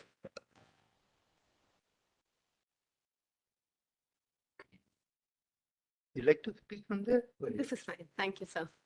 A very good morning to all. It's my honor to be here on this panel with people who've been in the field and have been engaged in peacekeeping operations. I want to start by echoing what Major General Bhagat said in the start of the session, where he referred to that protection of civilians is something so fundamental to humanity, but we are still failing to do so. Even Ambassador Mukherjee and ESG, Department of Peace Operations, United Nations, echoed this same need for protection of civilians. I'm grateful for this opportunity today to speak on this panel about protection of civilians under the framework of international humanitarian law. So in my presentation, I am covering 4 main subtopics. One, I will briefly skim over the legal international humanitarian law framework of protection of civilians. Then I'll come to how protection of civilians is something that extends over time. So it starts from peacetime to onset of conflict to during and post-conflict. And I'll provide some insights on how ICRC as an organization contributes to protection of civilians while the primary obligation remains with the parties to the conflict. There's something that humanitarian organizations also contribute to, including ICRC. I will conclude with contemporary challenges posed to protection of civilians, and lastly, how peacekeepers can contribute to protection of civilians. So like I was saying, the international humanitarian law legal framework on protection of civilians, initially we had rules and regulations before 1949 that mainly focused on rules around combatants, and it was after World War I and II that a serious need was felt of having a legal framework that focuses on protection of civilians, and that's how the Geneva Convention relating to protection of civilians of 1949 came about, and it was supplemented with additional protocols that extended this protection. Coming to the crux of my presentation today, often when we think about protection of civilians, we think about protection of civilians during conflict. But I want to emphasize that protection of civilians and our efforts for protection of civilians can begin in peacetime itself. So for example, it is important that all parties to the conflict and even civilians themselves have knowledge of international humanitarian law and have awareness of how they can be protected. ICRC engages in dissemination activities, in discussions, for example, this one, where we remind everybody as to obligations of states, obligations of all parties to the conflict on protection of civilians. This is something we encourage, dialogues like this, where we talk about challenges of contemporary conflicts and way forward. It's difficult to have this during chaos. So we encourage everybody to engage in deliberations during peacetime. Coming to onset of conflict. So under the framework of international humanitarian law, at the onset of conflict, protected persons have a right to leave the territory of conflict and have a right to safe repatriation. So even if hostilities have not started, this is a right that they have, and parties to the conflict are obligated to facilitate this right.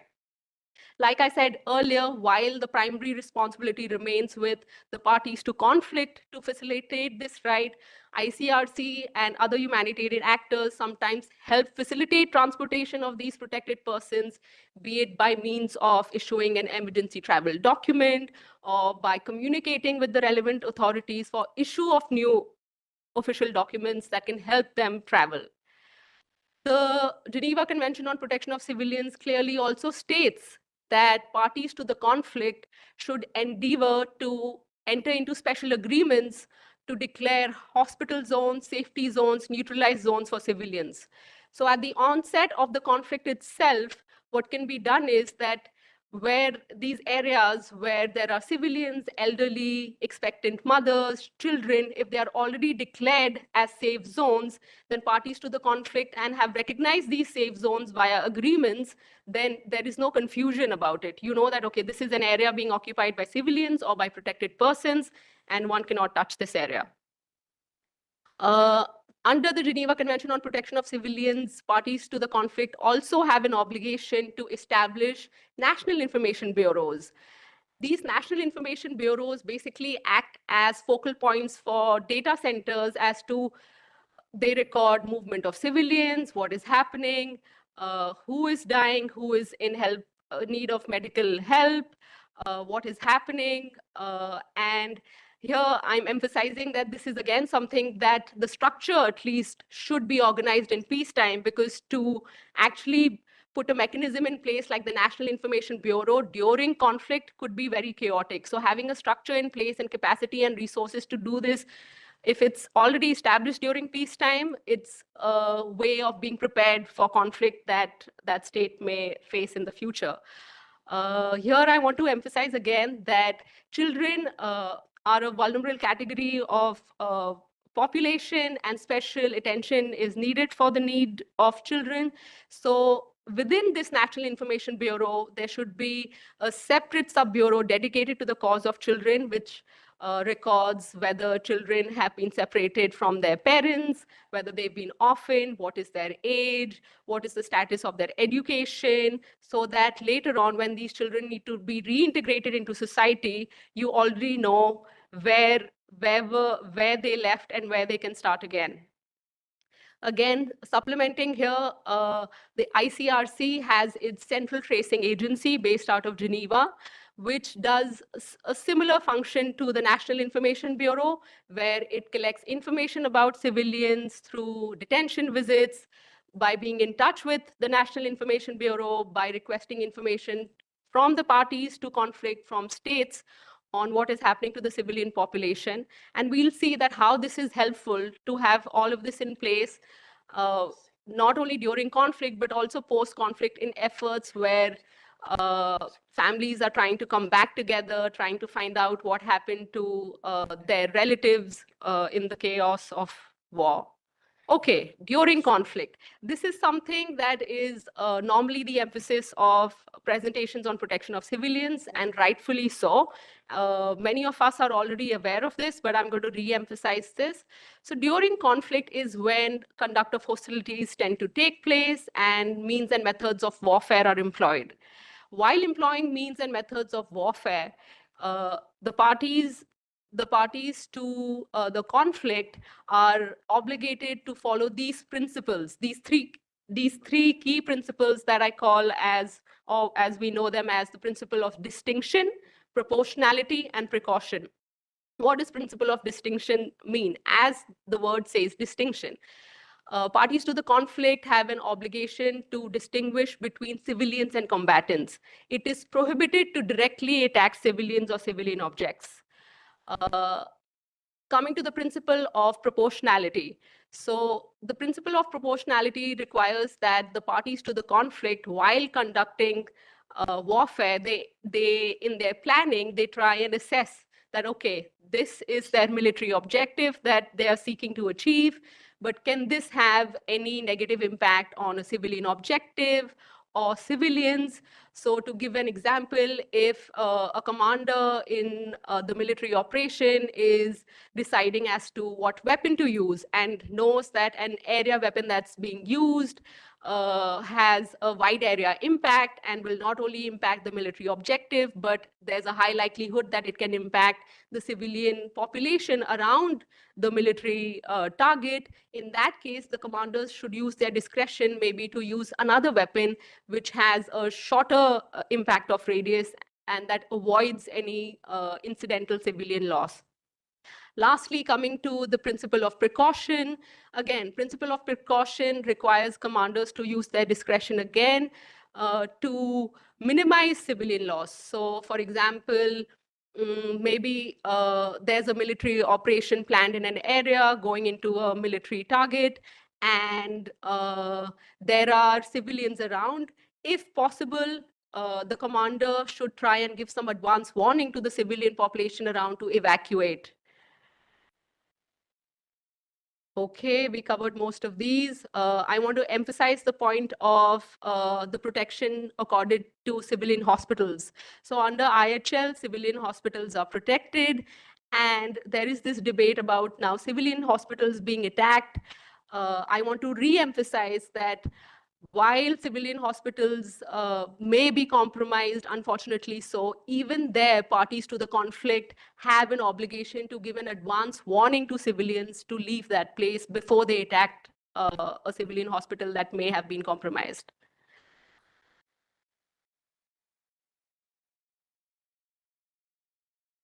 Okay.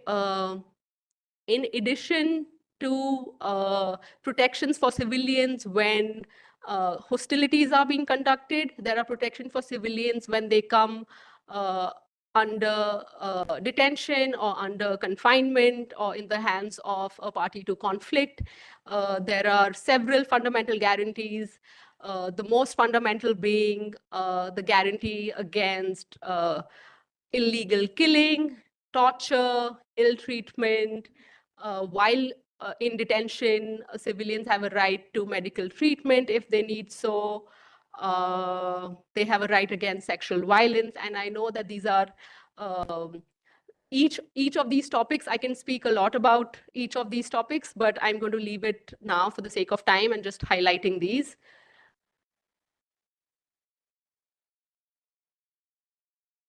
Yes, we covered this already, but I again want to emphasize the case of children, that parties to the conflict have an obligation to ensure that especially children under the age of 15 years who are orphaned or separated from their families are not left to their own resources. So their maintenance, their education, their right to exercise religion, to the extent possible, parties to conflict should facilitate that.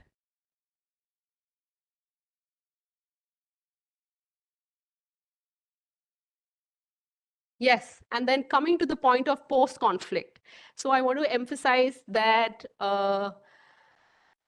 while the focus of protection on civilians is seen as a topic for during conflict, in post-conflict as well, like my ICRC colleagues Andre and Kat re-emphasized that since IHL has these provisions where parties to the conflict are obligated to prevent and address family separation and are required to have conversations on deaths of people and people going missing and helping in reuniting families, these conversations and these dialogues can actually help unlock dialogues and can be foundations to peace negotiations. So I just wanted to emphasize that.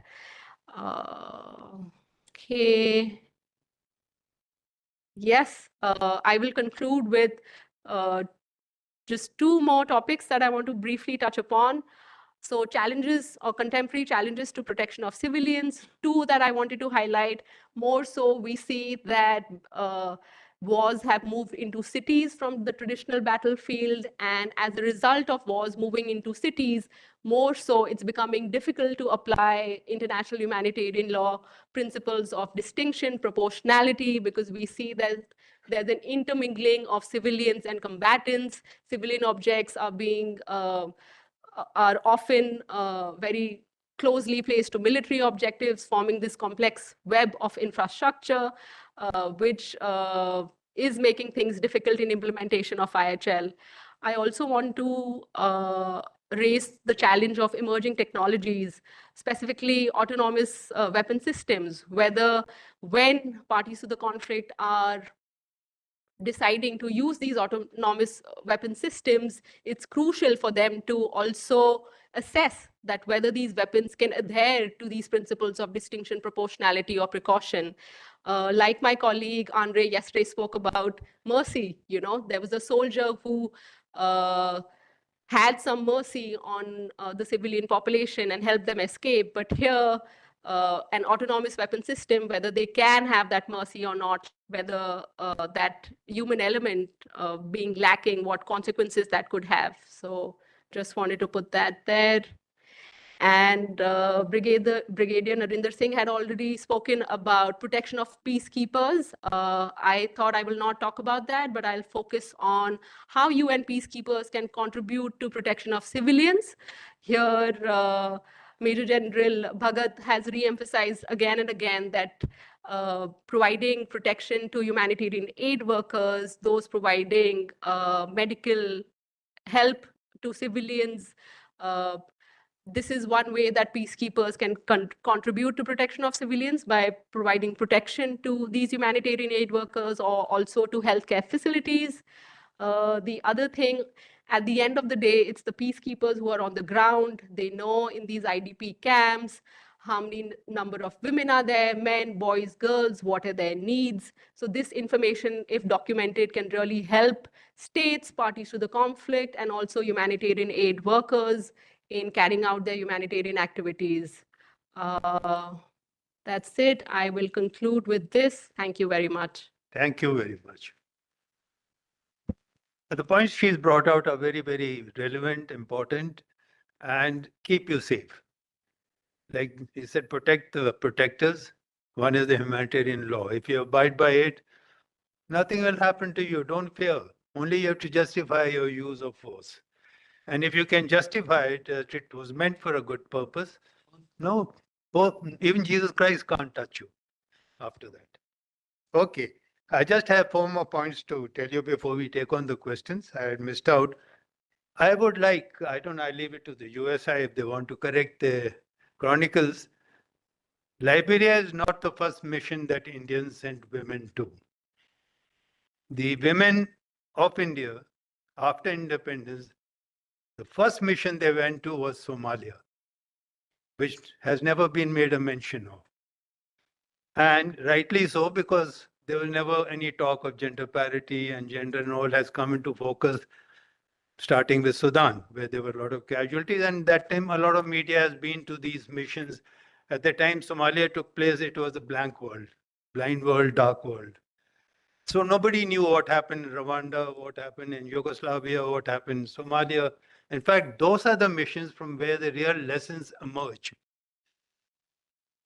The missions thereafter have applied corrections. So limited lessons emerge. But the initial missions of Congo, Rwanda, Burundi, Yugoslavia, Somalia, Haiti, they bring out the real lessons because every mission had something new to offer. No 2 missions are ever alike. No 2 teachings will ever be alike. Common sense is the common factor to apply to all. Next, as I told you, women were there, and now again because of gender bias. When I came back from my recce in Somalia, I asked for women. In my bid, they said no.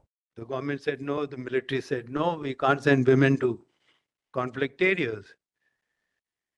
I was a brigadier who was going to bother about me. They'll send me home. So I was wondering, how do I get them? When we landed in Somalia, the first flight I had gone on, 22 flights were to come.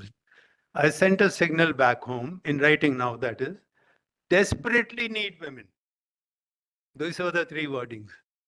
And sure enough, they sent me 12 women on the last flight. I don't know where the magic worked, but it did. And those 12 women were the backbone of my mission. Let me tell you, 3 of them got BSMs awards. The first time they went, I had no idea how to use them. I said, they've come, we'll have good picnics and whatnot, and we'll add color to our mission. No, these women on their own decided. They found herds of women come to them from next day onwards with their children, with problems, domestic, health, whatnot, even men who were indulging in violence. And they used to talk to these women, just like what is happening with the FETs today. They go and interact with them and extract information. Here was voluntary information coming by virtue of the medical aid that they were providing. And I would get that feedback from these lady doctors every day, next day. So I said to myself, this is the first time I've got women to the mission at my responsibility. Now I should even look after them. And their needs are separate. You know, sanitation needs and biological needs are different to what we men have. We can stand anywhere under a tree. They can't. So I was on the lookout for a barrack for them, somewhere hard accommodation. I managed to see one. I said, you women shipped into these. You won't believe, these women told me, they were in the tents next to the men. No, sir. We will rough it out with the men in these tents and we'll stay here itself. I said, hats off to you women. You held my hand. I was discriminating now against men. You prevented me from doing that in your welfare. And I'm grateful to you that you will rough out with the men so that I have been fair to all. So here's an example. The women can do wonders for you. Don't underestimate them. When I come to Liberia, when I was talking of Somalia being the first and not this FIT, I'm not fetish about this FET, which we sent all women's force to Liberia, because policing is not gender specific. Policing is a community subject. All policing should comprise men and women policemen. To be very proud of all women police force, they will need policemen to protect them. So what nonsense are you talking? They are not role models as we hear. The role model was the president of Liberia, who was a woman herself. And what role models in a country which has no resources, no education, no job employment to provide to the women till it has built up? I've been to Liberia. I've been there when we set up that mission. I only set it up. I've been to Sierra Leone. I've seen what things are there. I've been to Congo. I've seen what things are there. I've been to Haiti. Now, coming to Haiti, I'll tell you, you got to do it the UN way. There was a problem with the Canadians. They had their own rules of engagement. You will only use deadly force when imminent deadly force comes at you. By the time imminent deadly force comes to me, I'm dead. So where will I use my deadly force? So their advocates came because we had a problem in Haiti. Force commander was UN pick, who wanted to go by the UN rules of engagement. The Canadians contingent commander wanted to go by what his country had directed. You will not use force till imminent deadly force comes to you. So when these advocates came to me for a meeting, you might ask, why didn't I go as the force commander? Why deputy?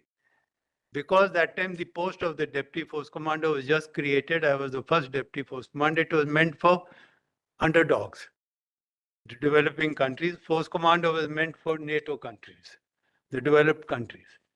So General Beryl, who was the predecessor, who was the force commander, same man became the chief of Canada. He could not get the UN to do it because he had no experience, but he was the force commander. He was the military advisor. I went as the deputy. So when the Canadian advocates came, I said, I'll give you 2 examples. I go by what your rules of engagement are. I will not use deadly force till it's directed at me. I said, I'm standing guard at an ammunition dump. I will fire at the ammunition dump, not at the sentry who's a Canadian. and the ammunition dump will blow off, killing thousands with it. I haven't touched your sentry. Your sentry is gone with the blast. But by your rules, I should not use force. If I had used force, the ammunition dump would not have got blown up. Another example, I said, I'm guard at your armory. I allowed 10 terrorists to walk in, pick up 20 rifles and walk out. I don't use force because I'm not supposed to use. Those 20 rifles will go and kill 200 men. But your rules, by the Canadian law, don't allow it. Then these gentlemen, the learned lawyers, due respect, understood the sensitivity of such theoretical teachings or learnings. And they went and changed the Canadian laws. And General Beryl, who was the chief, rang me up in New York, thanking me, who was a former military advisor. Thank you so much, Mono, he said, for holding my hands and getting the Canadian Army to do what is right. Now, use of force. Again, another example, I was briefing the entire nations that time on the rules of engagement. They didn't want Chapter 7 rules. I said, fine. I said, I'm standing at a bridge, the Manhattan Bridge. A woman I see falls off the bridge into the Hudson River down below. What do? Do I let the woman die? Or do I jump in to save her? Okay, like a good man or whatever you call it. I wasn't a peace, I mean, you can't be standing there as a peacekeeper. I said, I jump in. I'm trying to now pull her to the shore, save her, but she's panicking. And in the bargain, she's taking me down. So I give her a big whack, knock her off, pull her to the side, saved her. Will you call that justified use of force or illegitimate use of force? Please answer. I ask you. Justify.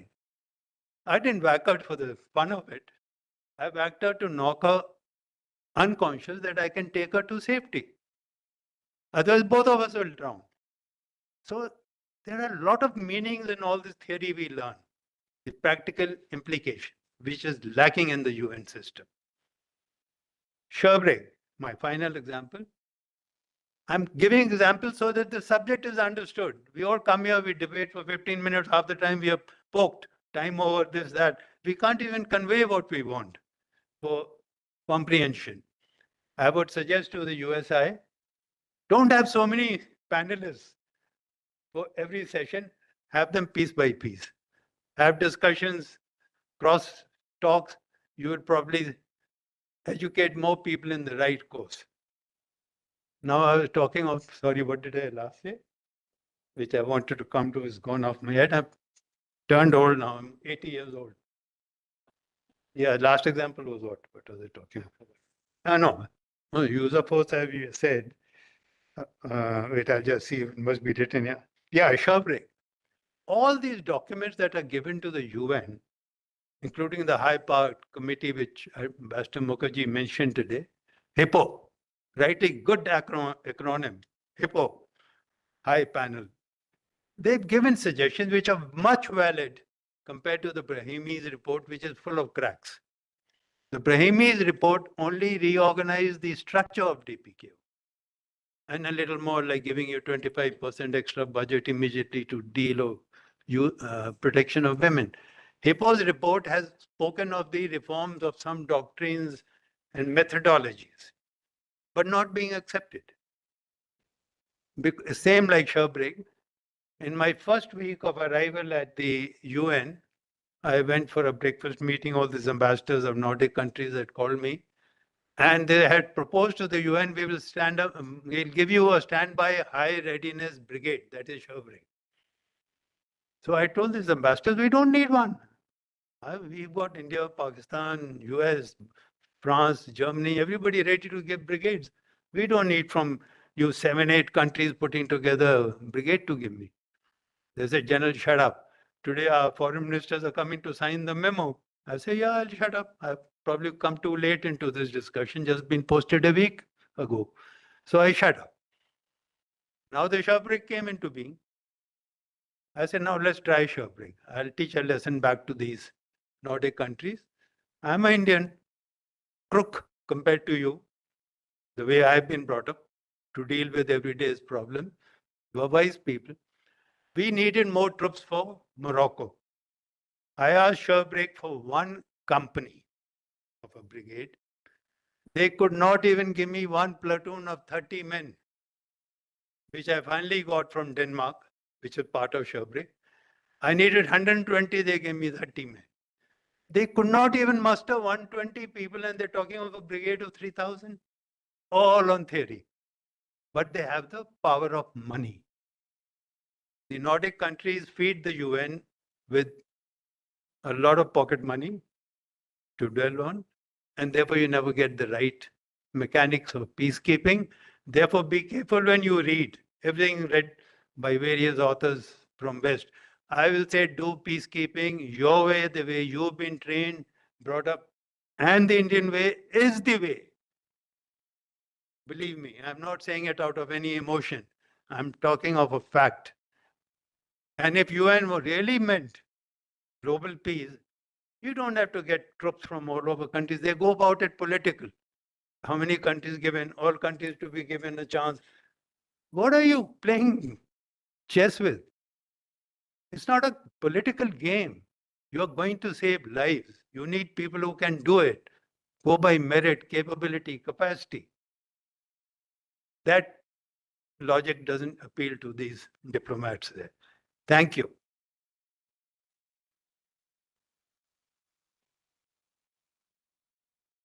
Thank you, Chair and panelists for the lively discussion. We are slightly late in the getting late in the program. May I request General Leader, the former Deputy SRSG Sudan, to present the memento to the speakers, please. As panelists. Come. I request you all. Oh, no. No.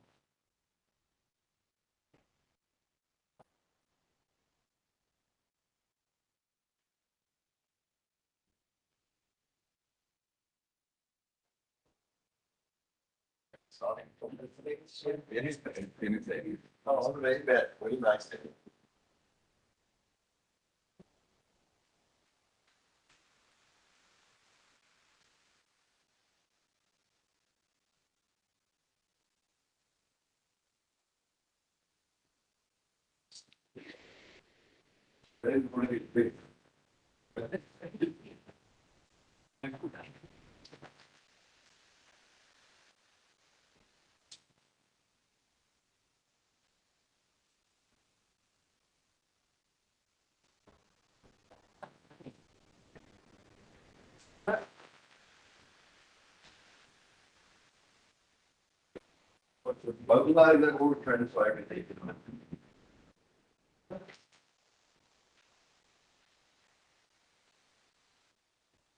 Thank you, sir.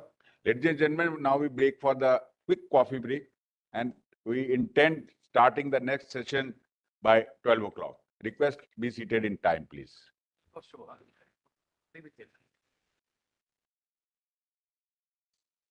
Sir photo लेना है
I think that's everyone's excited.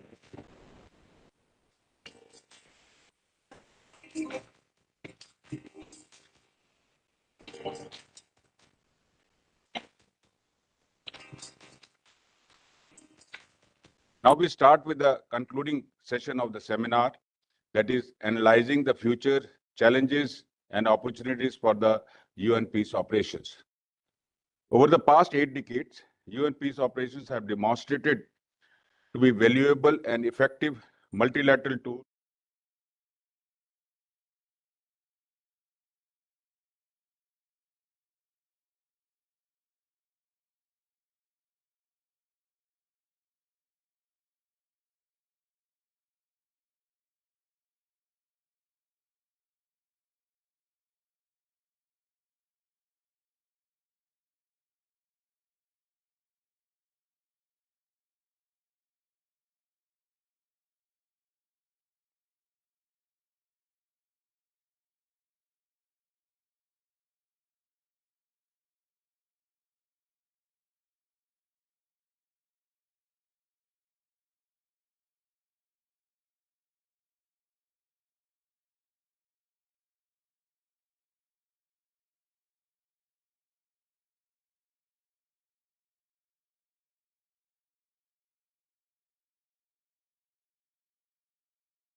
robust than the typically undertaken by the UN peace operations.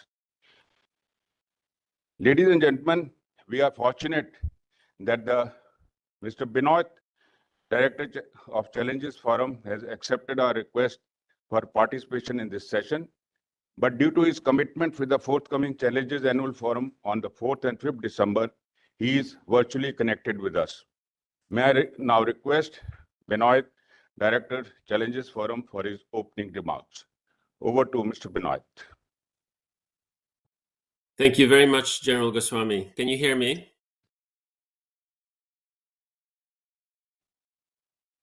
I'll take that as a yes. Good day to all of you, and greetings from an early morning Sweden where it's still dark. So I hope the light is okay. Excellencies, distinguished guests, dear friends, let me start with congratulating our hosts and dear partner for assembling this panel on the challenges and future of peace operations. And it's great to see so many longtime supporters of our Challenges Forum. Recent deliberations on the Pact for the Future have made it clear that UN member states continue viewing the peace operation toolbox in all its variety as an irreplaceable instrument for international crisis management. Today, however, we are confronted with a paradox that has profound implications for global peace and security. We are witnessing the highest level of war and conflict since 1946, yet international peace operations are declining in number. This troubling situation demands urgent attention, as the failure to act has dire consequences, both for the credibility of multilateralism and for the populations we serve. Over the past decade, the UN has not launched any significant new peacekeeping operation. On the contrary, many operations have been or are in the process of closing, both large, multi-dimensional peacekeeping operations, like in Mali and the Democratic Republic of the Congo, but also special political missions, like in Iraq and Sudan. This development occurs amidst deepening geopolitical divisions, the changing nature of conflict, and global threats, including climate change and rapid technological advancements, to name a few. Given these challenges, it is crucial to further adapt peace operations and to ensure they remain fit for purpose to effectively prevent and respond to threats. Although peace operations are not flawless, they often represent our most viable option, with a proven track record in saving lives and reducing violence against civilians. At the Challenges Forum, we advocate for a proactive approach to adapting peace operations, upgrading the diverse toolbox to prevent and respond to the current and emerging peace and security threats.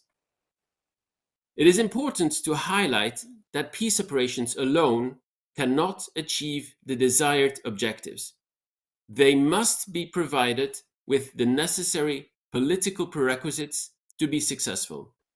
And accountability should, to a higher degree, be shared between the Security Council, peace operations, as well as host countries. And we see a concerning trend where host countries are requesting the shutdown of peace operations for various reasons, such as perceived ineffectiveness, but also geopolitical factors. However, it is well recognized that when peace operations end prematurely, there tends to be an increase in violence and instability, reversing many of the achievements made. The success of peace operations heavily depends on the constructive and active support from host countries. Therefore, it is important to explore innovative ways to collaborate effectively with these nations, clearly defining roles and responsibilities. I would also like to flag an often overlooked issue of the global peace operations infrastructure, including recruitment and deployment mechanisms, a global body of experienced and trained military, police, and civilian peacekeepers, as well as crisis managers, training centers, and a number of research and knowledge management institutions, as well as cooperative partnerships and associations like ours. Together, they form the cornerstone of peace operations. And it is important to remember that this is a vulnerable collective infrastructure, that we have a shared responsibility to maintain and develop it sustainably.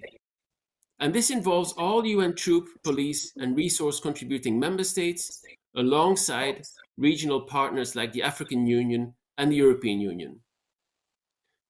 Ladies and gentlemen, as we progress and adapt, strengthening multilateralism must remain a core value.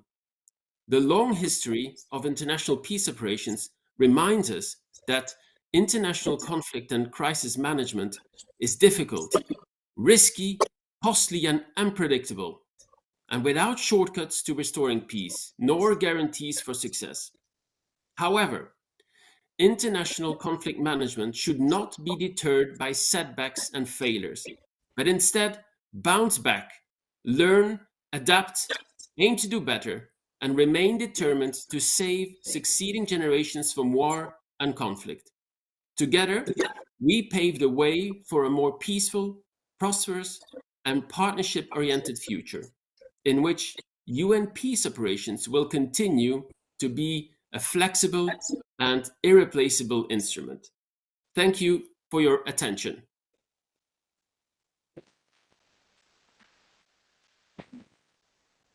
Thank you, Vinayak, for your remarks.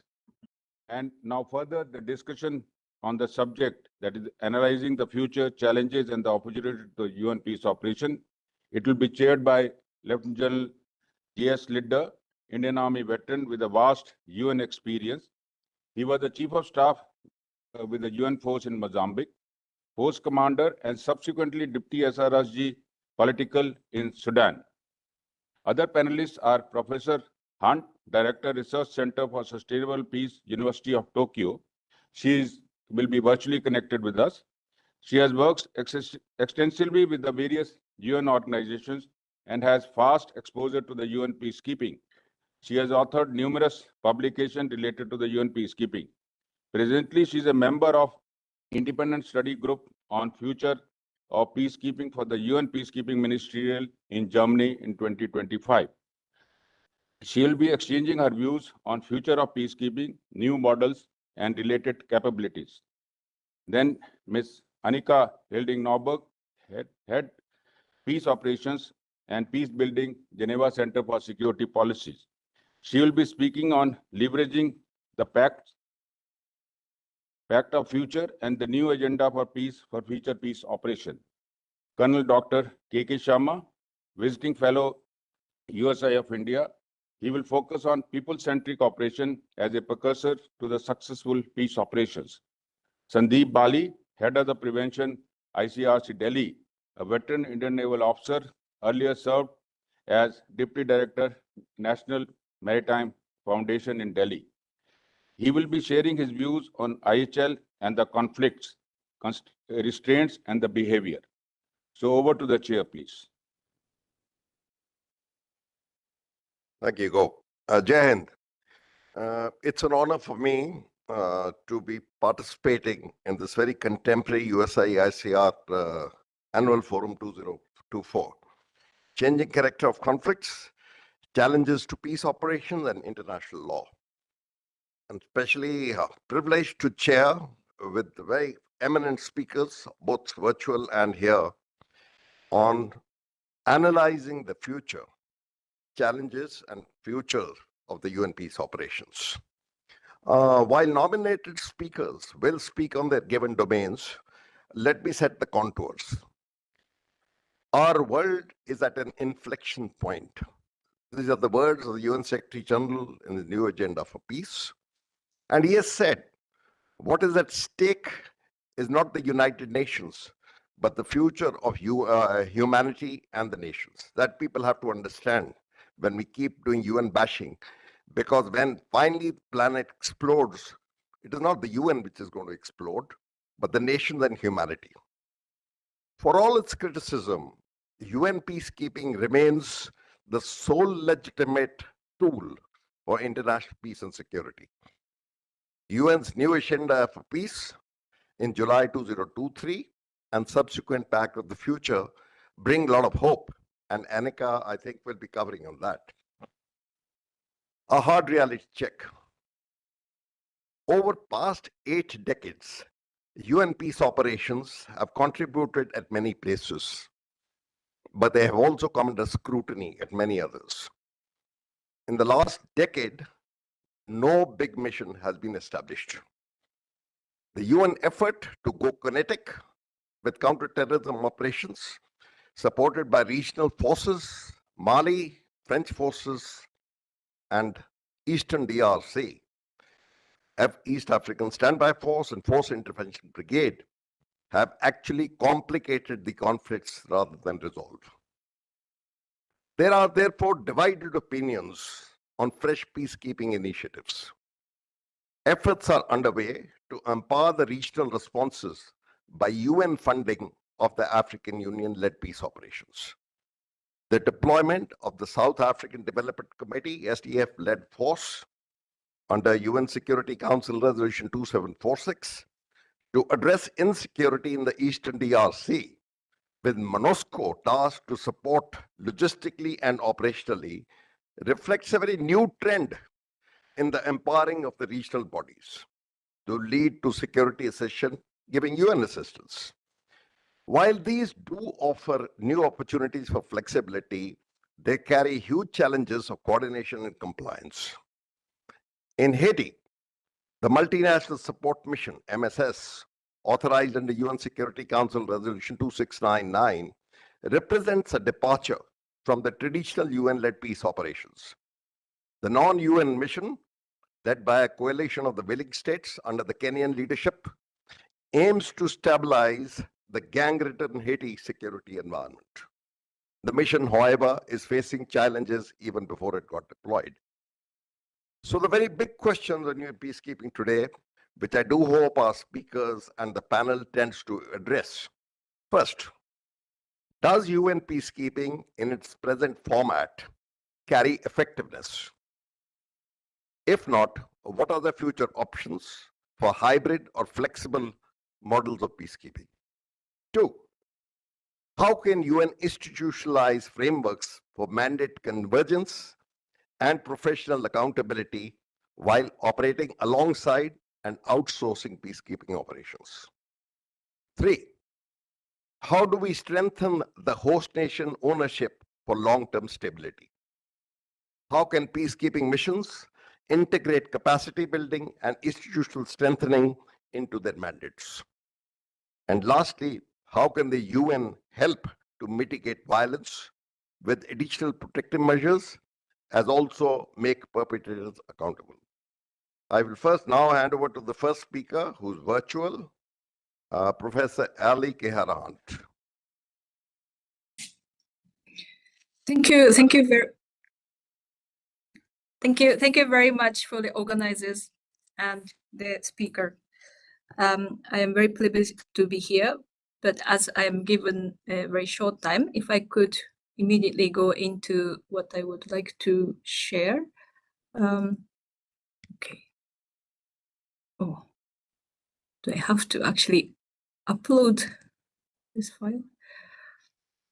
Okay. Okay, in that case.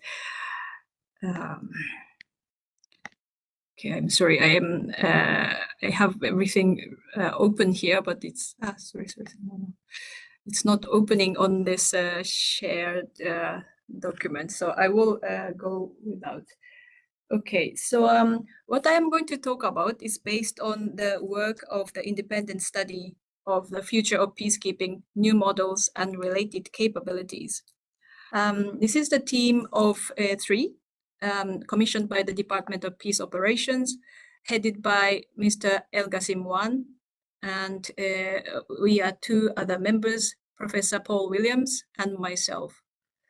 We have consulted a wide range of actors, including member states of different kinds, and academics, UN offices and departments, think tanks, and regional organization as well.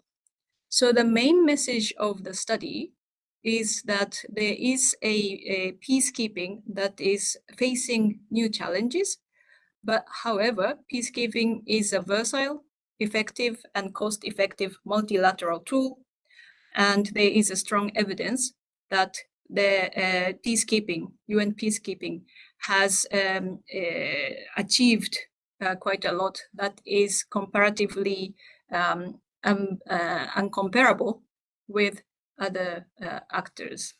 So what is the comparative advantage of UN peacekeeping? We have identified quite a few comparative advantages, but one of them is the convening power of legitimacy and the ability that is to authorize and generate and sustain uniformed and civilian personnel with a relatively short notice. Now then, we have identified 30 models of peace operations. We call it peacekeeping, so I will call it peacekeeping. Here, we would like to set what the models are. Models for us is a package with a strategic goal, with the mission tasks and related capabilities. So if you like, it is not a package of mandates that we have in some other contexts we have been using. So this is driven by a strategic goal. So it's not a template for missions. It is more plausible kind of menu of options for the Security Council if they would like to choose from. It is therefore a flexible model which can be combined or changed according to the needs on the ground, and it is a viable political framework. We have then come up with 30 plausible models that we are suggesting. It is ranging quite a lot, but I think it is important to highlight that none of them is completely new. So we have these models that are ranging from prevention with the focus of protection of civilians. And then there are models that are talking about traditional monitoring tasks. Then we have a support to political transitions type of models. And then we have key functional areas such as DDR, SSR, policing, or the rule of law. Some models are addressing more human security type issues. Some other models are addressing protection of non-human infrastructure, heritage, borders, or natural resources. Some models look a little bit newer in the area of cyber or maritime, for example. And some missions are with spacious focus, such as regional model or city footprint. So these 30 plausible models can be carried out in different modalities. So it can be a standalone UN missions that is getting less and less of a reality for new missions. They are sequenced missions. They can be parallel deployments with other actors. They can be joint missions or hybrid missions. It can also be a UN authorized mission where UN is actually not the ones who are delivering the mandates themselves. Now, I think in order to respond to the challenges to the international peace and security, we have identified capabilities that are key to addressing those challenges. One area that I would like to highlight is the planning capacity. So planning is a weak area that the UN has not addressed effectively as yet. So we are suggesting that the capacity of planning need to be integrated across all the sectors, civilian, police, military, and it need to start from the very outset, and it continues to plan throughout the mission. And it should be at the headquarter level and mission level, and it is also to have like proactive planning role. I would like to highlight one more thing, which is personnel. So it is vitally important to have the good number of personnel with right skills and right people in the right place.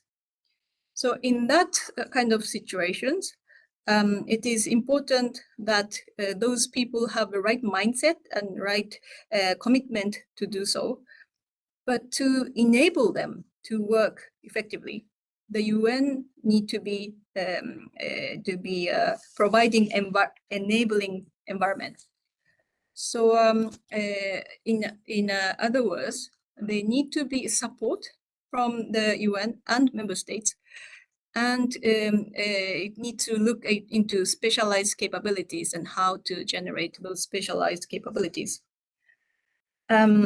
So other capabilities that we highlighted were leadership, support capabilities, and then there are 3 areas that we are suggesting about how to collect information and analyze information and use the information in order to strategically communicate with the targets that UN wants to communicate.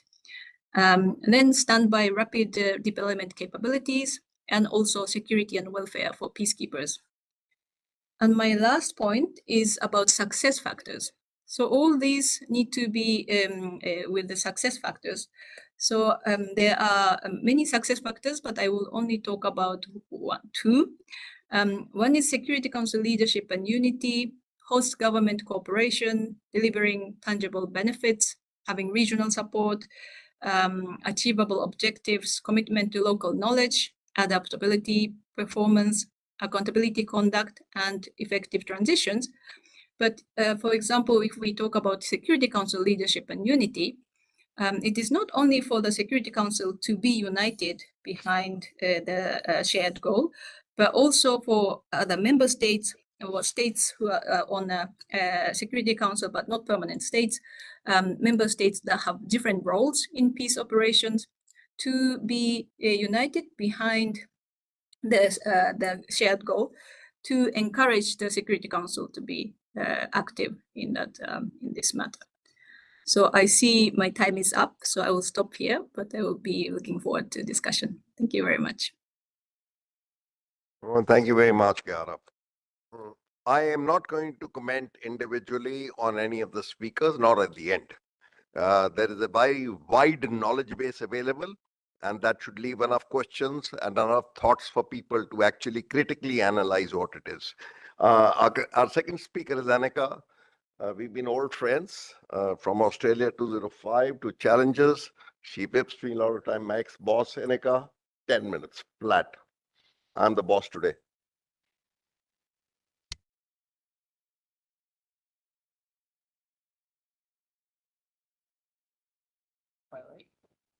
And I also just want to say that to the Professor Chiara Hunt, absolutely fantastic report. It's so exciting. It's one of the best reads in many years, I think, and really reshaping the narrative about both kind of the narrative about what peace operation is all about. Really interesting, obviously looking at that, and it's very forward-leaning with recommendations, and it has already inspired our questions. So I'm trying to get the technical setup here. So good afternoon, ladies and gentlemen. Good afternoon, ladies and gentlemen. I'm absolutely honored to join this very important panel and also to join so distinguished colleagues, both Indian experts and ICRC colleague, and of course, challenges from Benoit. Welcome to the team, and also the professor. Absolutely delighted. So I will try to avoid too much duplication. And therefore, I propose to focus on the new agenda for peace and the pact for the future. I'm trying to see where I see it. I think I will sit down then maybe. All right. So.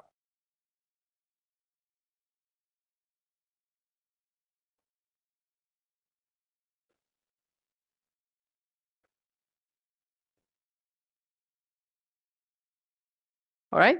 Okay. Sorry for that.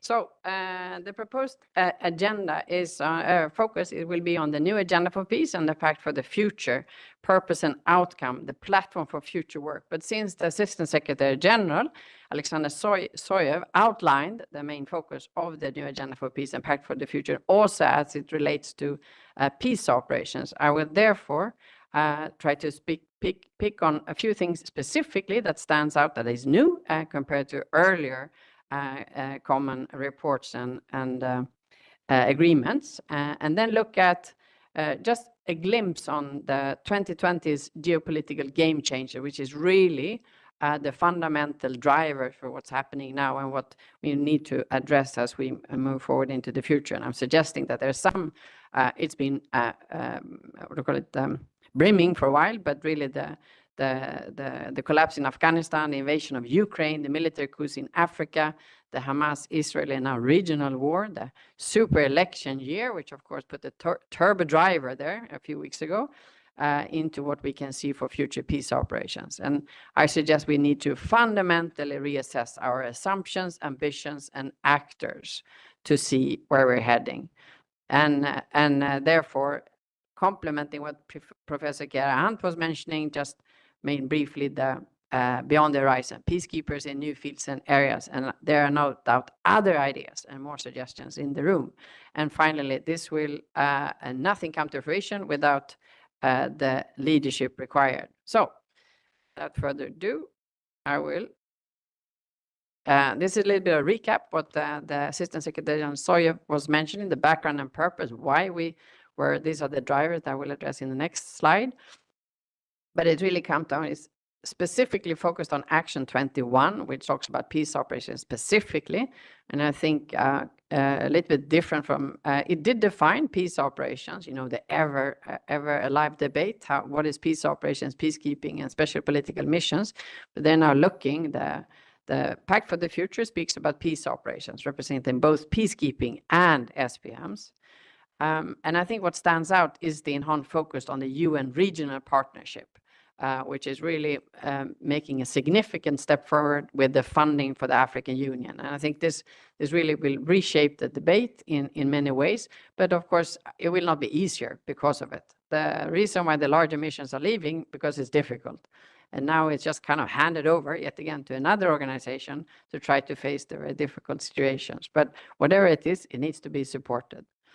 And I also mentioned another thing that kind of have emerged, which is the health dimensions, which very specifically, because it was mentioned here yesterday, I just put the health that we focused a few years ago. The health was represented by HIV and other issues, but now it's more recognizing mental health in the wake of COVID and so on. So there's some news, but I think what's more interesting, or probably helps us more moving forward using the Pact for the Future, is to look at the annexes, the Global Digital Compact, and across the report. It's very important not just to focus on Action 21, because, for instance, women, peace, and security is not even mentioned there. Gender mainstreaming is not mentioned. So you have to go elsewhere in the big report to find aspects that speaks to future peace missions. And essentially, the big question is put for the future to look into now. And now organizations like the USI and many others, we will all be contributing to the next step of analysis of where we should be going. So just a couple of minutes, because I think this really will set the stage for what this review that is coming. And much of course, will be a long step has been taken by the independent study on future peacekeeping, new models and related capabilities, which was just presented by Professor Chiara Hunt. And I really advise you to look at it. It's very exciting. Anyway, but so really the issues in terms of the assumptions, as you all know, we've discussed here now that we kind of entered a VUCA++ environment where it is rapidly changing. It's volatile, disruptive, and unpredictable. There's breakup and realignments of and in the international system. It's really a kind of a geopolitical makeover we're living through. And with the recent election. There's several elections this year, but the recent one with the new leadership of disruptive champions, self-proclaimed disruptive champions, I think that many of the issues, I'm not saying for good or for bad, but it's just saying many of the things that we're looking at will change. And then in terms of ambitions, positive peace was the evident focus for the past few decades. Now it seems like negative peace seems to be the new acceptable.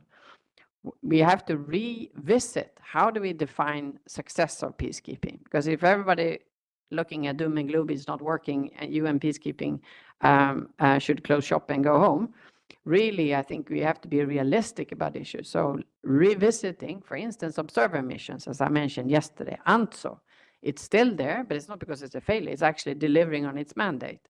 Sometimes we're increasingly going from conflict resolution to conflict management. So we really have to be honest about what's possible and then really try to put the effort into strengthening what's there. And the same thing on that specific, I have one tiny anecdote. It's not an anecdote, actually, because it's just going back to things and coming here. Of course, I reread our report, General Nambiar, after this one. And interestingly, I thought that this has to be 20 years ago, so it's not 24 years ago. It's not relevant. But there was a number of things and propositions, and even General Nambiar's proposal of establishing a UN peace force didn't gain traction then. But who knows, because it's with the bigger geopolitical dynamics and different actors, there could be, and there's a number of other similar propositions on the table yet again. So don't throw the babies out with the baby water. It's really an ongoing reflection. So I don't think even the next review will not be the end of it. We need to continue looking, innovating, and some of the things bear fruition. And then we have the actors, which of course, if you look at what's happened in the past 2 years, the OSCE in the wake of Ukraine war, of course, is completely different 3 years later. NATO has taken on a completely also different focus, not so interested in crisis management, but has the more geopolitical focus. You have the EU, who found more consensus that probably has done in peace and security ever since its establishment. And then, well, for the moment. And then you have the UN, which is also facing some, undergoing some severe challenges, giving the limited role it can play in Middle East and Ukraine and the big conflicts at the moment. We talked about it yesterday and today. And then, of course, you have the AU. So, and after that came the US election.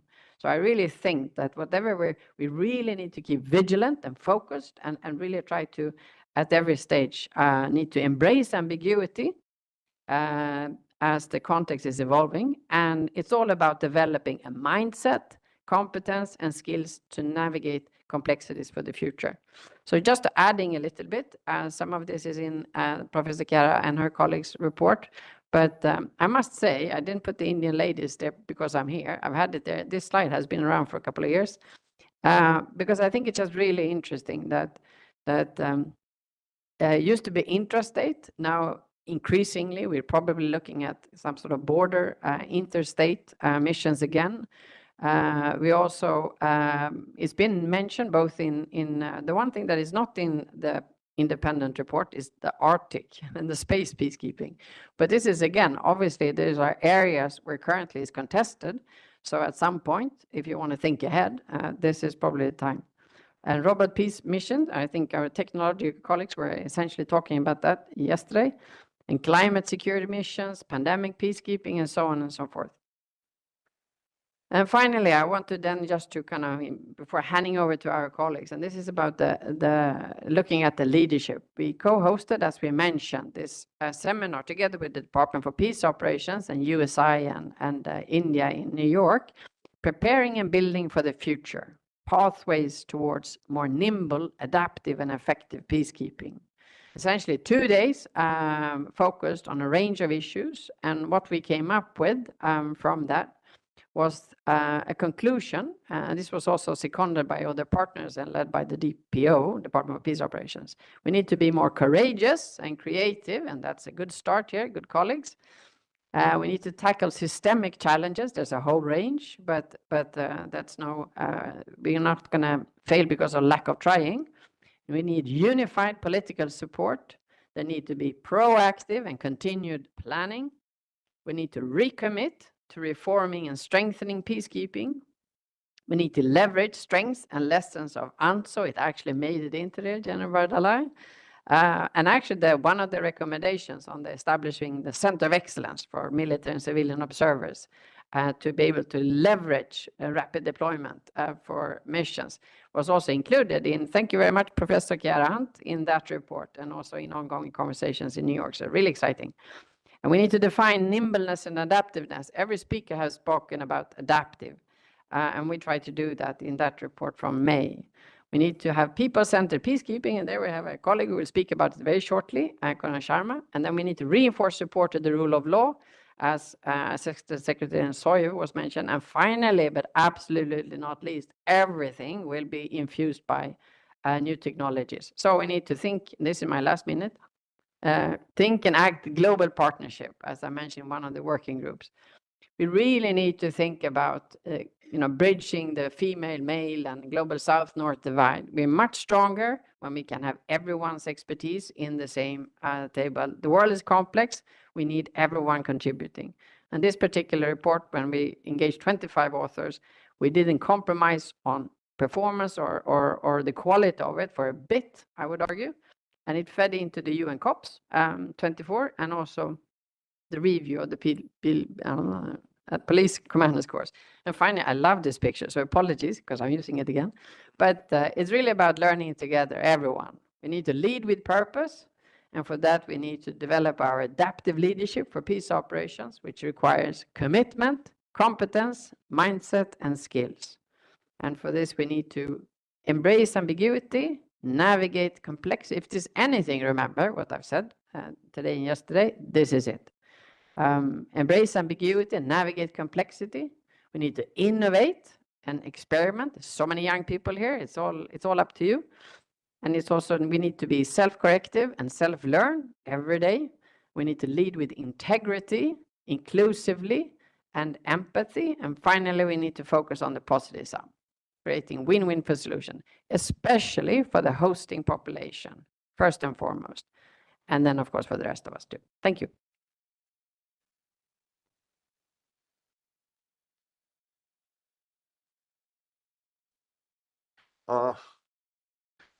When we look at the UN, the past, present, and the future, one factor remains constant, and that is the human being. We can do any amount of theoretical posturing, any amount of vision, any amount of looking into the future. The constant factor is the human being, whether it's in the host nation, whether people are going there or doing that. And to talk about people-centric operations, nobody better than Colonel Sharma, who's done a lot of research on the subject. So over to you, KK.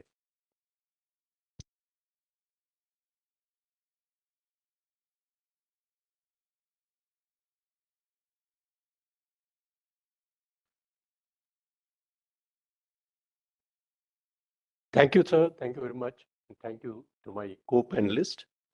I will come down to the business end of peacekeeping because we've been talking about at strategic level, policy level. But my topic is people-centric operation. And we have seen that over the past couple of decades, protection of civilians has been prioritized as a central goal of all UN endeavors and is rightly considered a key indicator of a mission's success. However, many other conflict drivers, climate security, economic underdevelopment, local insecure habitat, violence closer to the home or a village, have led to an increasingly difficult context for the protection, which underscores the need for a more people-centered approach to improve protection outcomes in any given operational settings. As Cedric and Gelo had mentioned, and is also borne by our own experiences in the field, the UN peace operations are predominantly state-centric, with a significant portion of their efforts focused on supporting a host government and its state institutions. These operations primarily work to strengthen state capacity against security threats. People centering of these operations requires a reorientation, bottom-up, mission-specific, and a civilian-focused mindset and approach. As far as the Indian experiences of people-centric operations go, Indian contingents have always been at the forefront of assisting local populations. These ethos flow out of our home experiences, where the units stationed in remote areas adopt villages and provide assistance to the locals in need. When a volcano erupted in eastern Congo in May 2021, Indian peacekeepers from 301 Infantry Brigade were the first responders and saved thousands of lives. The sterling role of Indian Army medical personnel during Ebola and COVID crisis in both South Sudan and DRC was mentioned by everybody in the international forums. Since July 2022, over 1 million people have been affected by severe flooding in 36 counties of South Sudan. And UNAMIS as well as the Indian battalions are at the forefront to save the locals. Indian engineers and humanitarian agencies and the partners managed to repair flood-ravaged, flood-induced breaches, created a drainage system in the capital of Unity State, and protected thousands. It's also an example of yet another form of protection of civilian effort. Not many remember or discuss in international forum that over 30 years ago, 66 Infantry Brigade group was deployed in Somalia. The brigade leadership had very specifically laid down the basic fundamentals to all Indian peacekeepers on people-first approach. Local traditions and customs must be scrupulously respected, as the African societies were largely governed by traditions, customs, and ways of life over centuries. To evolve people-first approach, a civil affairs cell was set up and the humanitarian needs of the locals were collated by all units. As a novel experiment, even the cordon and search operations at times were conducted most transparently by involving village elders and the local police. This innovative modus operandi of conducting operations in front of the village elders and the clan leaders and clan chiefs paid rich dividends as the locals became the prime stakeholders in their own security. Many studies provide certain key elements of people-centric operations, initiatives that engage locals, communities, and societies in their ownership of sustaining peace. This approach invests in social capital, social cohesion, and resilient local and national social institutions, which in turn helped local communities and societies to strengthen their capacities to prevent conflict and sustain peace. The idea revolves around human security rather than traditional state security. It recognizes that peace must be built on the foundation of addressing local grievances, protecting civilians, and empowering the UN local communities. UN peacekeeping operations increasingly need to engage the local communities for many reasons. Now, these could be all these confidence building, sensitization, relationship, information gathering, analysis, et al. Trust, as everybody agrees, between the peacekeepers and the local population is extremely vital. A people-centric approach fosters this trust by ensuring that the peacekeepers are not seen as an outsider imposing foreign solutions, but as partners in securing peace. And that is extremely important. There's a term, community engagement, which was actually moved by high-level panel in 2015, and it's increasingly being used in the lexicon of UN Security Council resolutions. Conflict also stems from unmet human needs. These needs could be security, healthcare, education, and economic opportunities. A people-centric approach always focuses on these fundamental needs to prevent future conflict, something which the brigade in Somalia did and has been done by our units in Congo and South Sudan. There was a study on women, peace and security in MONUSCO, and it threw up some of the points which are given on the slide, especially that the MONUSCO created or collated hotspots for the women, and they were shared with the force headquarters. There was a greater focus on community engagements with local expectations.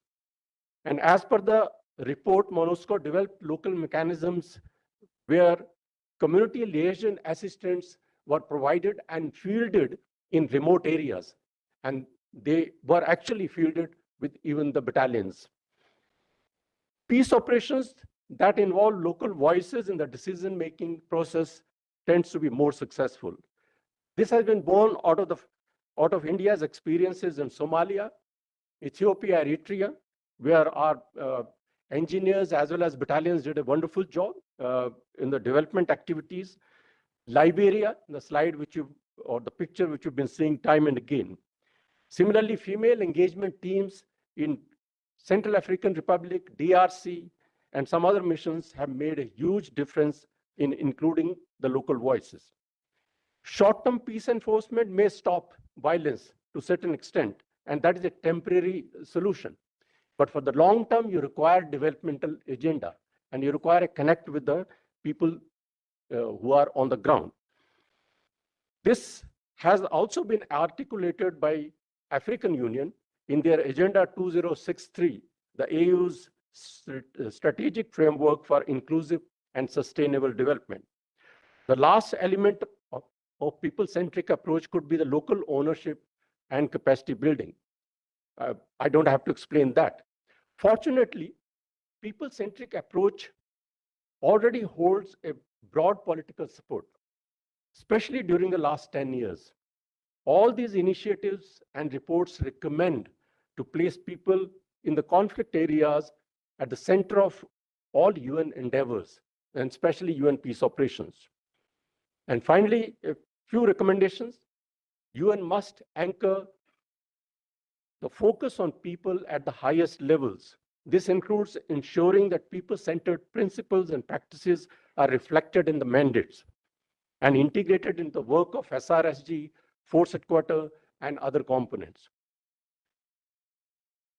It should not be made into a public information campaign. It has to be practically applied on ground.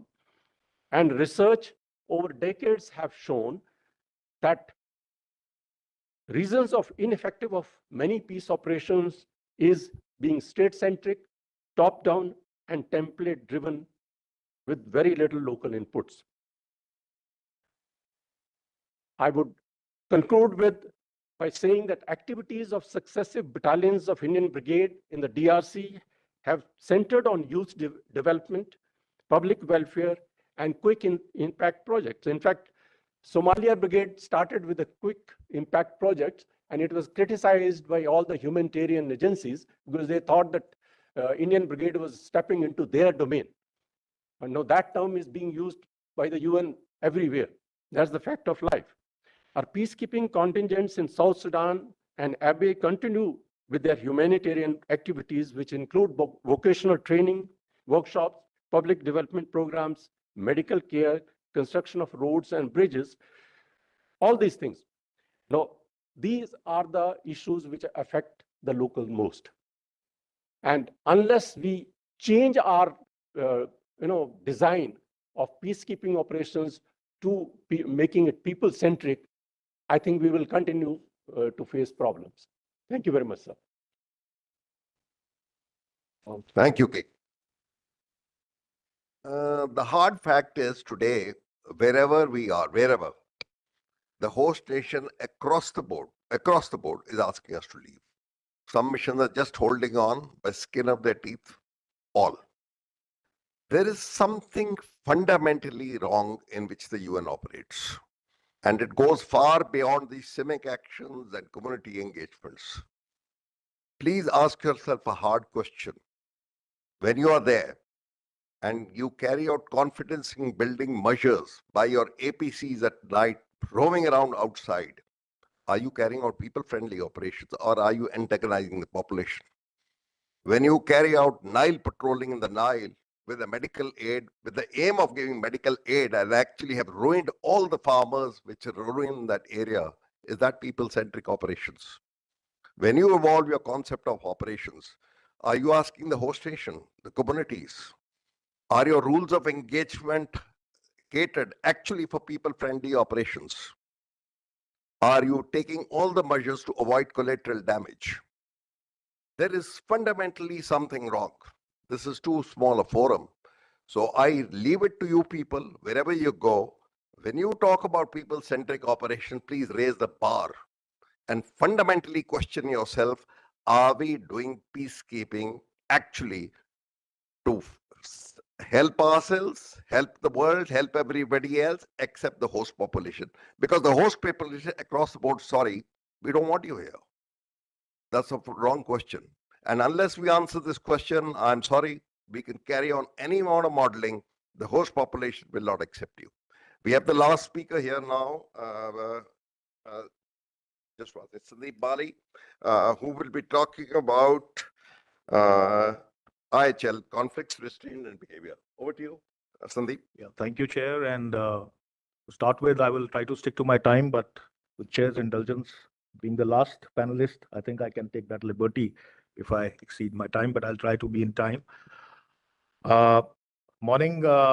Since yesterday, I think we had very robust discussions with about the challenges to the modern conflicts and international humanitarian law. And I think we have reached a consensus that as we mark the 75th anniversary of the Geneva Convention and 160 years of the birth of ICRC, the international humanitarian law faces mounting challenges despite the universal endorsement and critical role in conflict. And persistent violations remain a grave concern. And on the peril of repetition, because the speakers since yesterday and today also have said that parties try to attempt and justify such violations and often deny the facts. A particular legal concern arises when violations of IHL are portrayed as compliant behavior. While global attention focuses on the ongoing major conflicts, as my colleagues from the ICRC and my head of delegation also mentioned in his speech, 120 ongoing armed conflicts worldwide are happening now, some lasting for decades, and the number of non-international armed conflicts have considerably increased. Not only there are more conflicts, but there are more sides in the conflict. More armed groups have emerged in the last few decades and are continuing to emerge. So what is the problem in the room? Why violations are still happening? I think yesterday we had a very vibrant discussions on this about compliance. Is knowledge of IHL enough? Because we had two kind of thought process that, oh, we know, or the training is good enough, or more training is required, or why it is not being compliant, the big states, and what other factors which affect the behavior of soldiers in war. So now in this panel, I want to introduce to you the two studies that ICRC carried out to understand this. And these two studies are the roots of behavior in war and the roots of restraint in war. And in the end of my presentation, there'll be QR codes. You can download it. It is available in the open source, even if you Google, and it's also available in the ICRC website.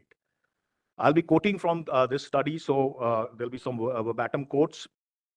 First, we come to the roots of behavior in war study, which was done in 2004-2006.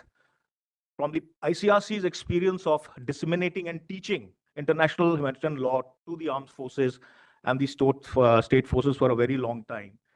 And this study had an objective which wanted to identify the factors crucial in conditioning the behavior of combatants in armed conflict.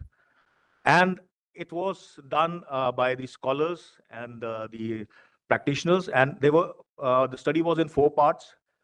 It talked first part looked on the behavior in war, and basically it was a survey of the available literature that how combatants behave, how different armed groups behave in the war, which was available. And then what is the public attitude to the international humanitarian law, both civilian as well as from the armed forces.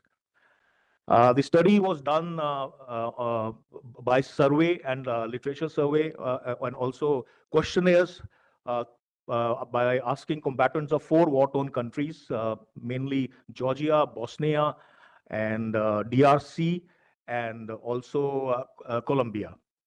And then the fourth part was because ICRC is on the field in the conflict, to take the feedback from the ICRC delegates, especially the communication delegates, and to understand how do they see when they interact with the armed forces on the field.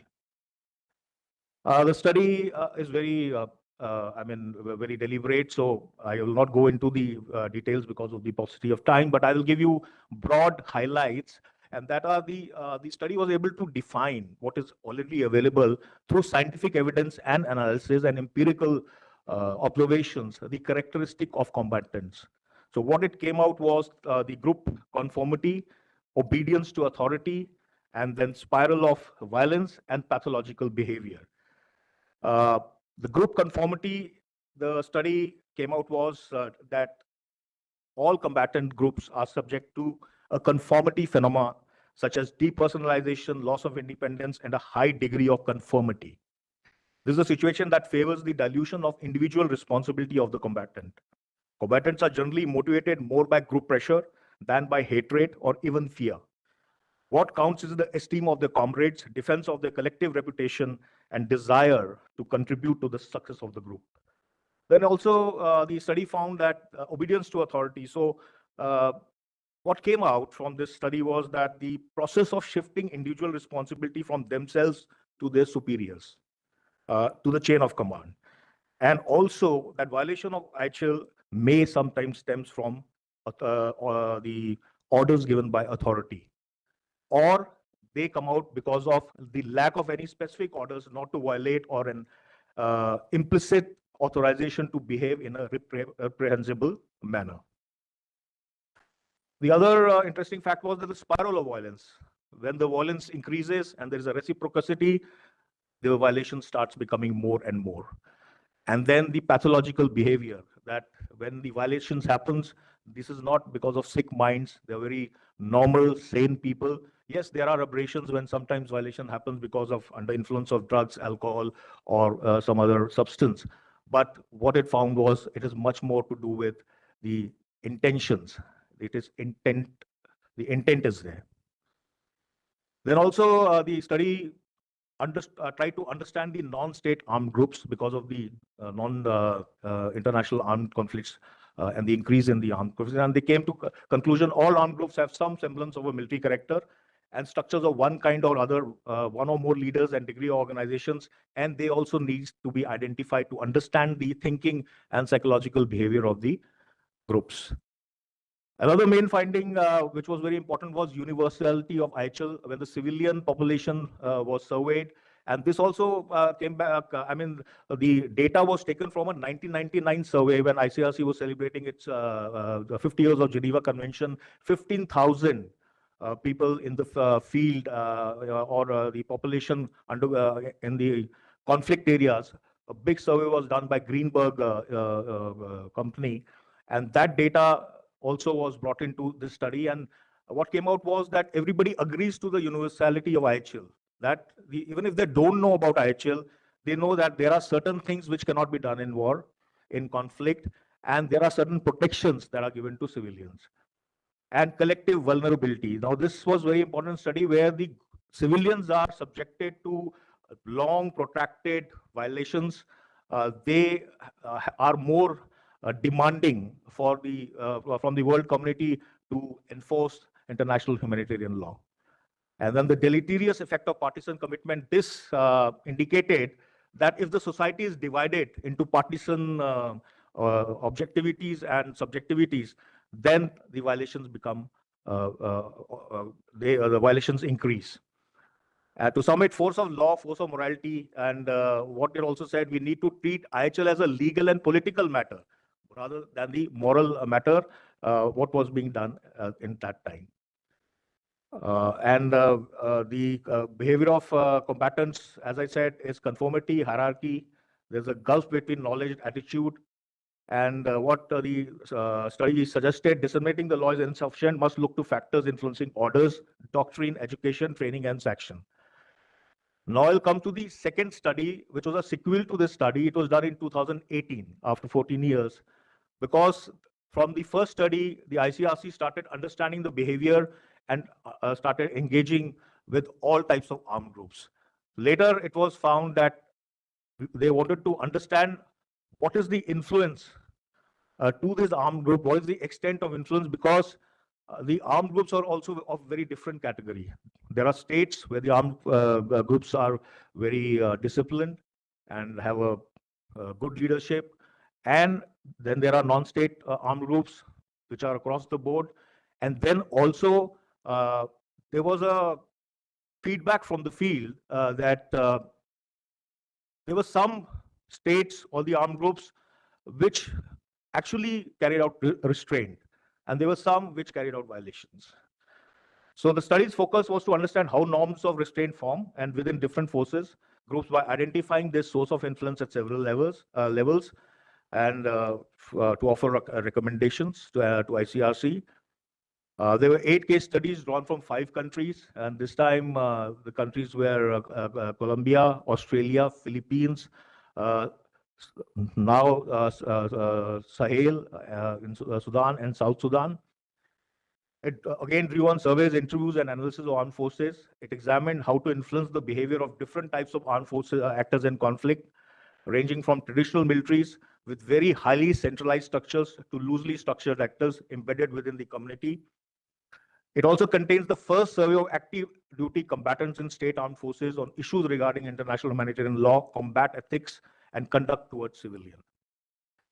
I'll just flashing it to understand that how the study demarcated broadly the armed combatants into these hierarchies where the states were generally under centralized, top leaders, top down, bureaucratic, which I think this forum knows, decentralized and embedded. So they were decentralized, were still having some chain of hierarchy, some informal regulations, limited, some kind of military discipline, and embedded where like you have the ones which are totally embedded into the community, and you can't make much hierarchy out of that. The main findings were the way armed actors are organized and structures has implication on how they adopt and apply rules in war, complementing the law with a wider set of arguments based on social norms, values, community traditions, and religion can be more effective at, as Colonel Sharma also pointed out, of the importance of the community engagement. More structured groups tend to follow rules through their hierarchies. Less organized groups are more open to outside or community influence.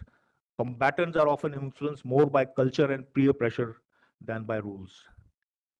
The study indicated and gave us the guidance that integrating the law into doctrine, training, and compliance mechanism in centrally structured armed forces, that is the state forces and armed groups, increases restraint on the battlefield. The intensity of training and how our norms are taught make a difference, and adherence is best tested under duress. An exclusive focus on the law is not an effective and influencing behavior, as a combination of the law and the values end up finding it.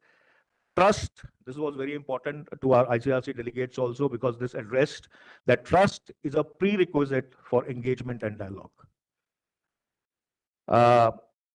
They gave us, this study gives the humanitarian community as well as the ICRC the processes that can be encouraged to the state armed forces, how to integrate international humanitarian law. And it's not only training or sessions.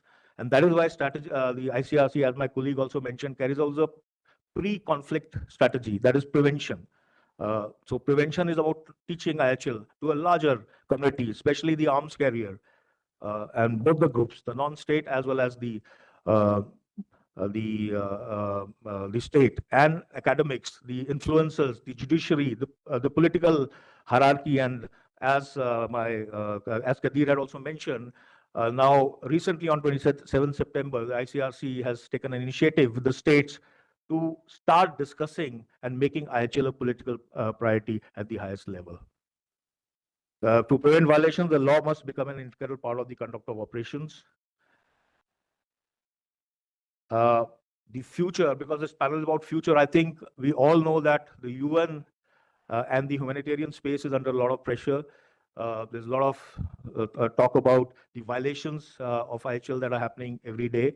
And I think the future lies in training, communication, negotiation, talking to the people, talking to the armed groups, talking to the community, the wide range of influences that are there, which influence the behavior of a combatant in the conflict. And most of the peacekeeping operations also have a mandate of protection of civilians, which is a core mandate of the international humanitarian law. And I think these two studies and the subsequent studies that are being undertaken by ICRC will greatly help in charting the course towards a better humanitarian world. With that, I finish, but if the chair gives me 30 seconds, there was a quote I wanted to, which will just take 15 seconds, which I saw today morning in the ICRC, one of the publications. And it is from James Coetzee, Age of Iron book, which says, "You think their discipline is poor? I said, you are wrong. Their discipline is very good. What holds them back from exterminating every male child, every last one of you, is not compassion or fellow feeling. It is discipline, nothing else. Orders from the above. That can change any day. Compassion is thrown out of the window. This is war."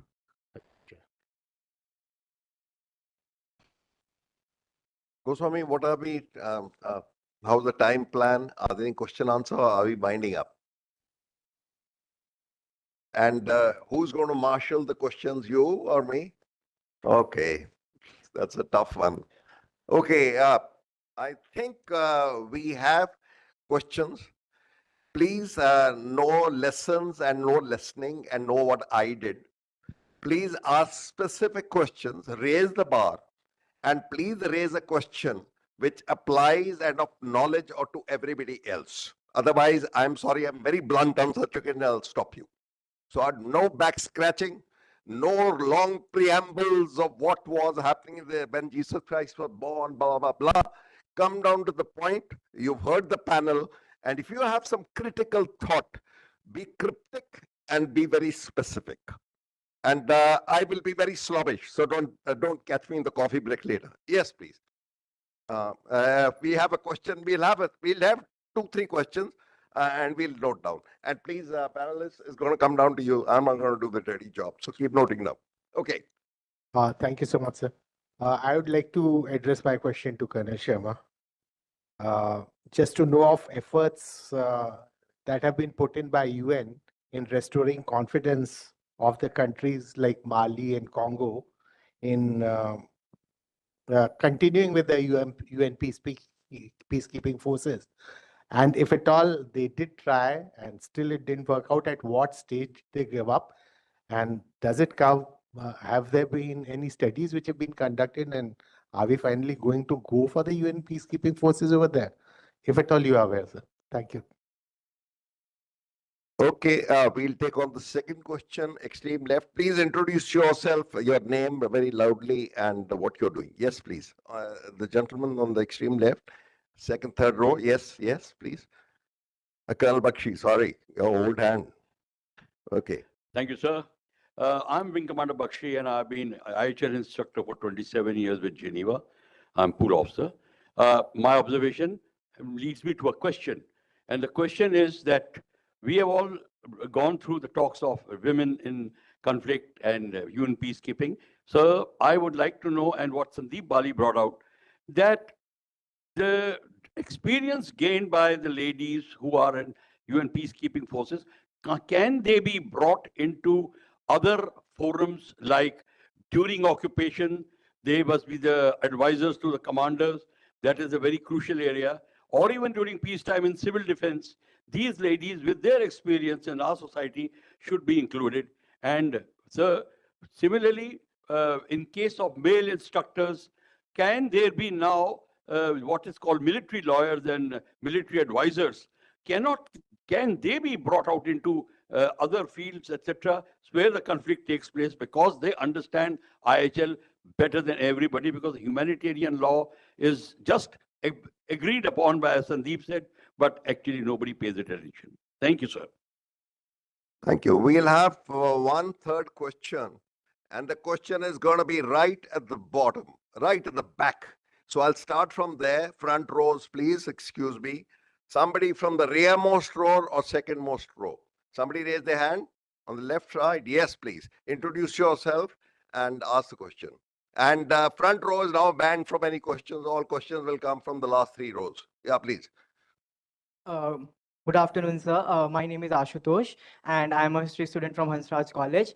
And my question is very simple. Today, we also attended the Women in UN Peace Operations, and we heard that a very important aspect is that building trust in the people to make the operations work out. However, taking the current scenario, when are we going to welcome the UN in the current context? We have seen all the Georgian demands for ratification and amendments, but they are still highly neglected, if not completely. So what measures are ultimately left for us to be taken, or will the UN will ultimately suffer the same fate as the League of Nations? Thank you. We'll have one question again. It's again very subjective territory. I suggest, get more specific, because this is like any place. Will the UN be dead or something like that? Something more specific to the panel and something cryptic. Yes, on the left side, please. Yeah. Good afternoon. My name is Anu Singh, and I'm a student at USI. I'm pursuing my master's. So my question is, the 2004 Cash for Six scandal in West Africa, along with similar cases, highlight the disturbing reality that the peacekeepers themselves can exploit vulnerable populations. So what measures has the UN implemented to prevent such incidents, and how does it hold peacekeepers accountable in case of abuse? Additionally, does this indicate a failure in the training and oversight provided to the peacekeepers, given that those entrusted with protecting civilians are sometimes the perpetrators of abuse? Moreover, with reports suggesting that nearly 2,000 such cases have occurred and that many of the perpetrators remain free and unpunished, how does the UN justify its ability to protect civilians effectively? And when it is failing to protect those they are meant to serve, how does the UN plan to ensure the safety of the women peacekeepers they intend to deploy in these high-risk areas? We'll finish off here. These are again very long-ended questions with very long preambles, which I said guard against. It leads you nowhere, let me tell you. Is the UN dead? Is the EU this, is that? And how do...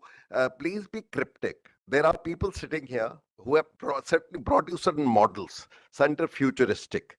And if you have anything, like some questions are good, but very generic questions, absolutely, you could have a 20-day seminar on this and still you'll not find the answers. So please go ahead. Sorry for being a little blunt, but it's a requirement. Yeah, please. Yeah, you. Yes. Last question. Good afternoon, everyone. I'm a history student at University of Delhi, and my question goes straight to Ms. Anika. As you talked about agenda for future peace in the very beginning of your presentation, my question revolves around it. How can these agendas of future peace ensures that the local ownership of peace processes respect the international support as well? Thank you. Thank you. Okay, so division of labor. Anika, you'll take on two questions. One related to how can we institutionalize women feedbacks in our institutional mechanisms to feed them back into the learning process. And number two, which is now spoken about it. KK, yours is very specific as to our people-centric operations, and you're related to the IHL. Anything that have been brought, etc. 4 questions being answered. 4 others, I suggest there's no time for now. Otherwise, we'll land again, generate a debate which will go nowhere. Please read that and just make use of this time frame. Anika, please. Okay, wonderful. Thank you so much. So really interesting questions, and I'll just pick up on a couple, if I may, on the ones that I think I actually might have a response to, or not a response, but a view at least. Just I wanted the question about the SEA and the issue of what do we do when the peacekeepers are actually perpetrators rather than the protectors? And that I think of course, it's a horrible situation and it's still an issue and a challenge. But I would like to highlight that there's been progress in recent years. Currently, there is obligatory training to go through conduct and discipline and learn about the SEA and the implications of that. So there's been a development where contingents are actually sent home. That didn't happen before, which is if there's a mission or a contingent from a country that doesn't behave, they can actually be sent home. The problem is, and there was also the issue about accountability that was raised earlier today, is that it's the member states, it's not the UN that fails to prosecute peacekeepers that break the conduct and discipline. It's the member states that prevents the UN from doing it. And it's the responsibility of the member state to do it. The problem is they don't very often do it. So that's a good opportunity for all member states to step up and contribute, because at the end of the day, for all the faults or the challenges to peace is the member states. And here, Chair, if I may, I want to challenge you. So I'm going to pick you instead, because you did that. I must say, I absolutely recognize that the peace operations are indeed under immense pressure. And as you say, you did challenge us to say that they're all closing down. I would suggest otherwise. The ones that we hear about, that we read about, the big one, the elephants in the room, they are under considerable strain. And you're absolutely right. It needs to be addressed by responding to the very important question you raised. However, since there's so many colleagues and some of you are kind of possibly maybe slightly new to peacekeeping, I want to remind us not to forget of all the missions that are quietly going around their business, delivering on their mandate day in and day out. And there's a whole host of them: East Timor, Liberia, Angola. Actually, I realized many of those that Indian peacekeepers have been involved with. And they quietly do their job and they disappear. We don't read about it, we don't hear about it, but it's happening and it means life and death to people all around the world. So I really love being on a panel with the general leader, but it's always good to compliment each other. Just wanted to add that. And I know that there's many other things, but you said 2 questions, so I picked those. Thank you. We'll get on to Bali. Yours? Oh, yeah, nothing. Okay, KK. Okay, my answers will be more cryptic than the questions. There was a question especially referred to me about Mali and Congo. You know, there are 3 tenets or principles of peacekeeping. Consent is one, which is very important. Once the Malian government withdrew the consent, UN had no other option but to move out of that. And obviously, there are some negotiations going on. There are other parties. We also know that there are outside powers which are involved in that. So what exactly is happening, I really won't be able to comment on that. But UN remains engaged, and that is the line which always seized with the problem. So they are seized with the problem. Congo, yes, there is a withdrawal which was contemplated. It is a very planned withdrawal which is happening. SADC is coming in, their troops will come in.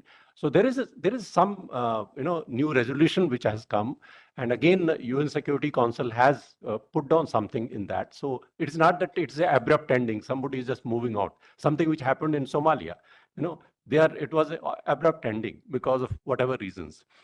Trust in the UN, yes, it is reducing, but UN is made of member states.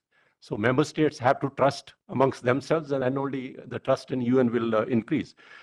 Sexual exploitation and abuse, extremely, extremely sensitive and very unfortunate wherever it happens.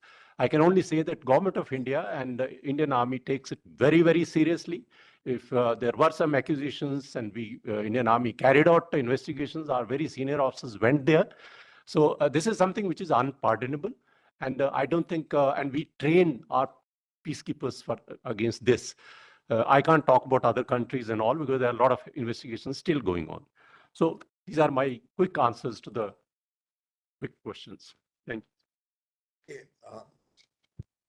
Hello.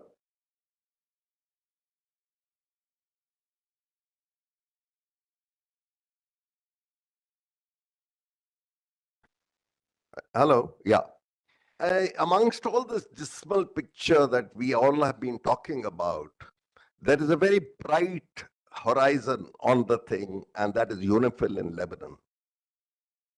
It is amazing, please read it, how this mission held on there against all the political ambiguities, against them coming under direct fire, against the Israelis saying we'll overrun you.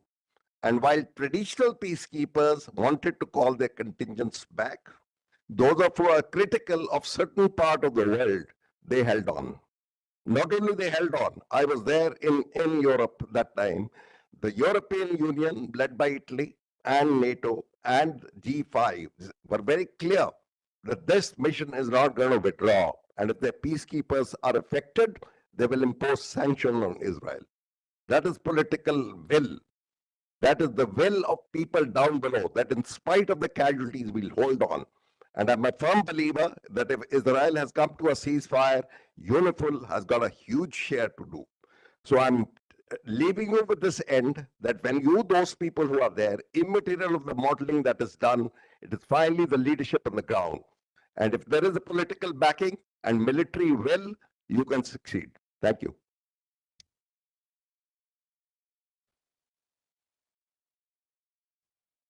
Thank Chair and panelists. May I request Major B.K. Sharma, DG USI, to present a token of remembrance to the panelists, please.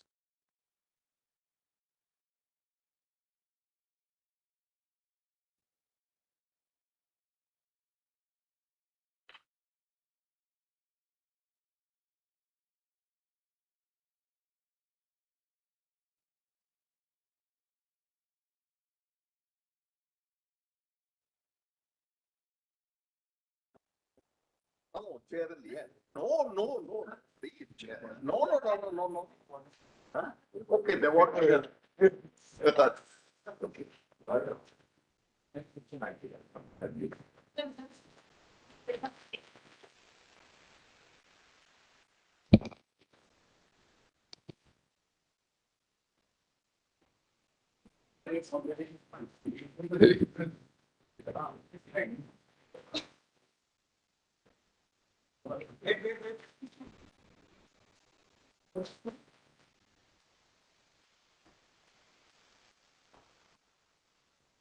Thank you. First, group photo.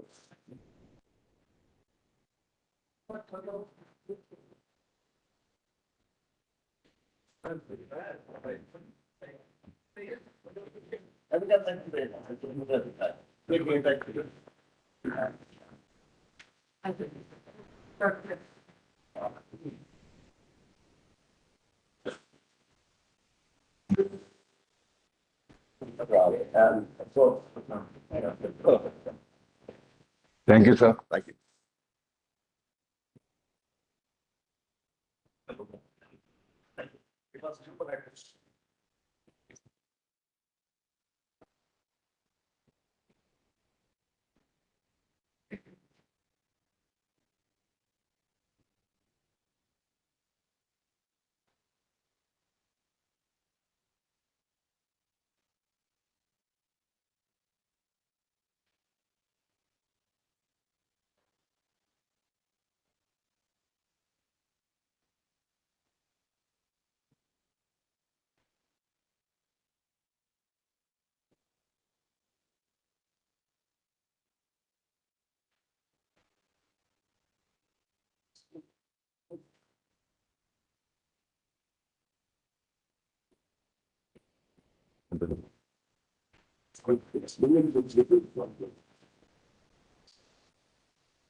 आगे का name plate का name plate है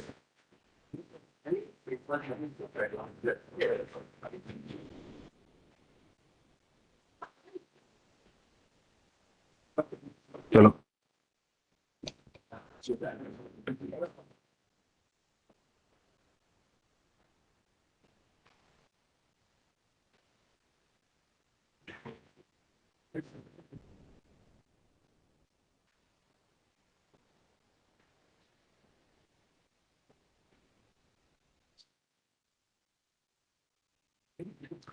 Ladies and gentlemen, all good things must come to an end.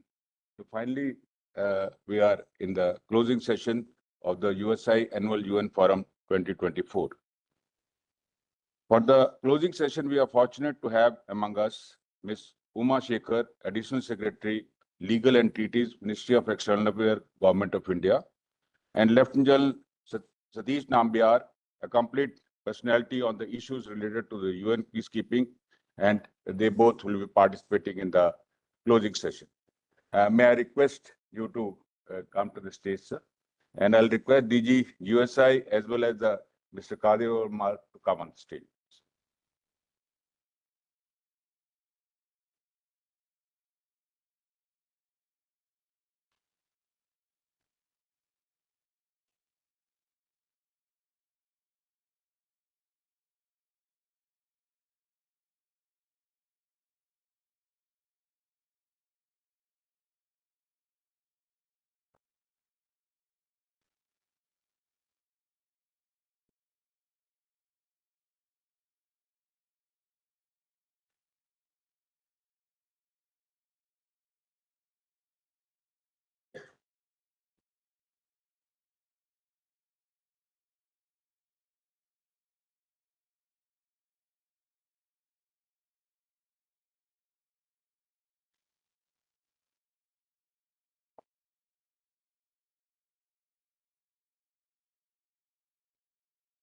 A few words about the USA Annual UN Forum 2024. In the last 2 days, we had discussed in detail the changing character of conflict, challenges to peace operation, and international humanitarian law. With the sub-themes, the changing character of armed conflict, challenges to the peace operation and IHL, protection of civilian and the peacekeepers, climate change and the UN peace operations, women in UN peace operation, and future challenges and opportunities for the UN peace operation. Before I invite our chief guest, Ms. Uma Shekhar, Additional Secretary, L&T, Ministry of External Affairs, for the valedictorian address, a brief introduction. Ms. Uma Shekhar, Additional Secretary and Head of the Legal and Treaties Division in the Ministry of External Affairs. She is a career diplomat with the expertise in all important areas of international law, including matters concerning the United Nations and its specialized agencies, and has contributed immensely in the various subjects related or negotiated under the UN as well as the other regional arrangements. She has held several important positions like Joint Secretary in the Ministry of External Affairs, Counselor to the Permanent Mission of India at the United Nations, Director and the First Secretary Legal, Permanent Mission of India to the World Trade Organization and Geneva. She is the first Indian woman to be elected to the Governing Council of International Institute for the Unification of Private Law, an intergovernmental organization based in Rome for the term 2024-28. May I now request Ms. Uma Shekhar to deliver the valedictory address.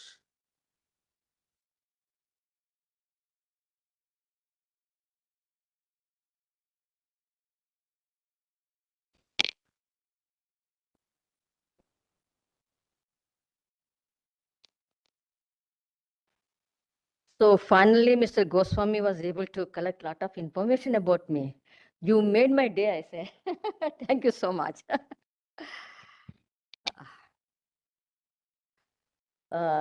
My good friend, Mr. Kadir Awal Omar, head of the regional delegation ICRC in New Delhi, Lieutenant General Sri Satish Nambia,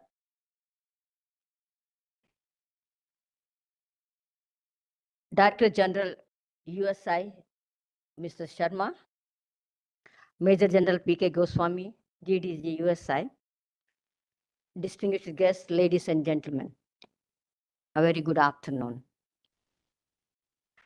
I'm honored and happy to be here, especially since the theme of the conference, Change in Character of Modern Conflicts, Challenges to Peace Operations and International Humanitarian Law, is so apt.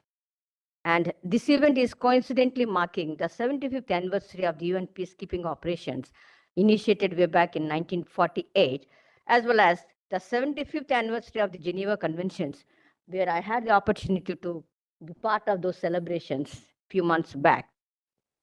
It is befitting on this occasion that USA is organizing this seminar for informal debate and reflection on this highly contemporary and relevant topic. I wish to thank the USA for inviting me to speak at this valedictory session. Distinguished delegates, ladies and gentlemen, as you all might have heard for the last 2 days in the preceding sessions, the session preceding this current session, the nature of conflict and violence has transformed substantially since the UN was founded 75 years ago. According to a report published by a famous think tank, and I quote, many modern conflicts are irregular, with a lack of formal armies and with various competing groups. Changing landscape of modern warfare and the unique challenges it presents to peacekeeping forces around the globe is enormous. We must first recognize that warfare is no longer strictly confined to the battlefields of the past. Instead, the emergence of new technologies has transformed the methods and strategies employed in conflicts, creating a complex matrix that our peacekeeping forces must navigate. It is therefore unfeasible for peacekeepers to maintain the traditional no man's land between opposing forces. UN peacekeepers now have to take a more proactive role, and I end quote. Ladies and gentlemen, in addition, emerging threats such as terrorism and its physical effect have no one-fit model. We have been witnessing the rise of asymmetric warfare, where traditional military powers engage with non-state actors, such as insurgents and terrorist organizations. These groups often leverage unconventional tactics, blurring the lines between warfare and terrorism.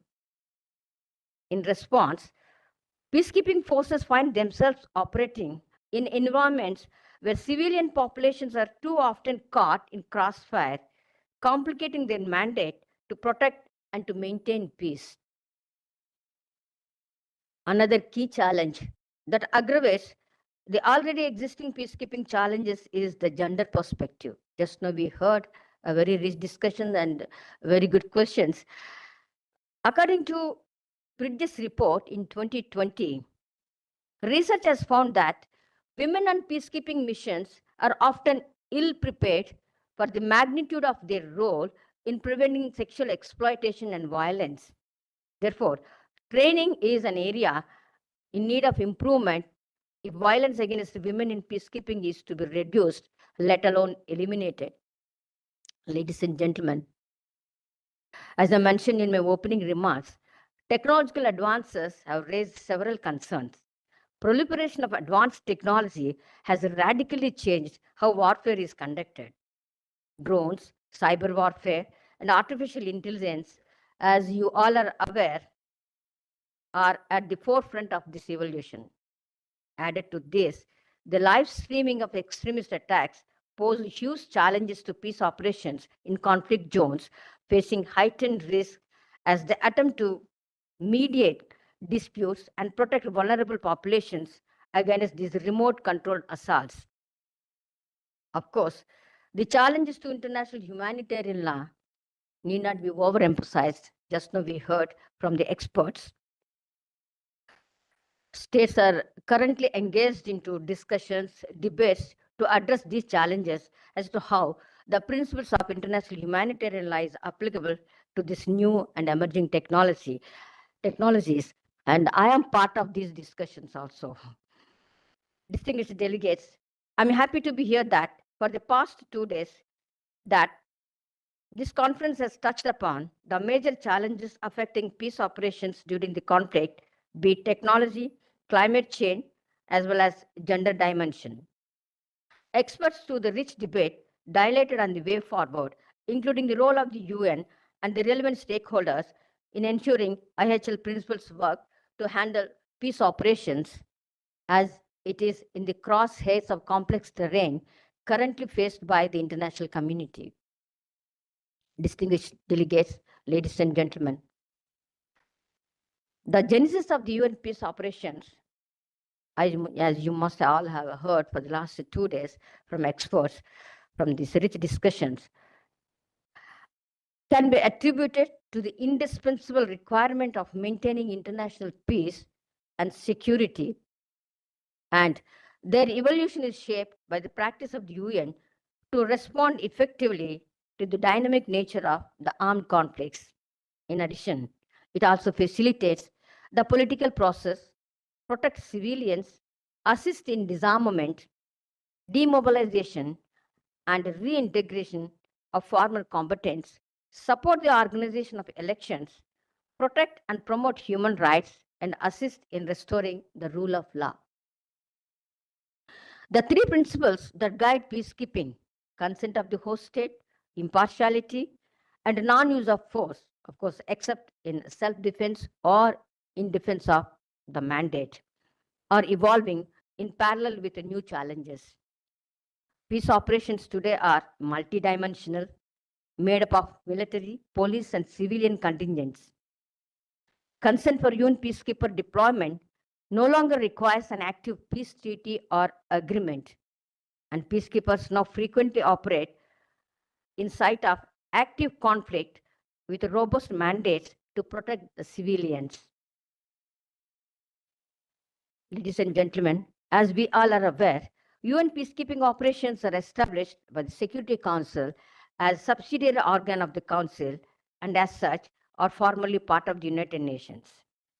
These peacekeeping operations fall under Article 29 of the Charter, which provides that the Security Council may establish such subsidiary organs as it deems necessary for the performance of its functions. And I unquote.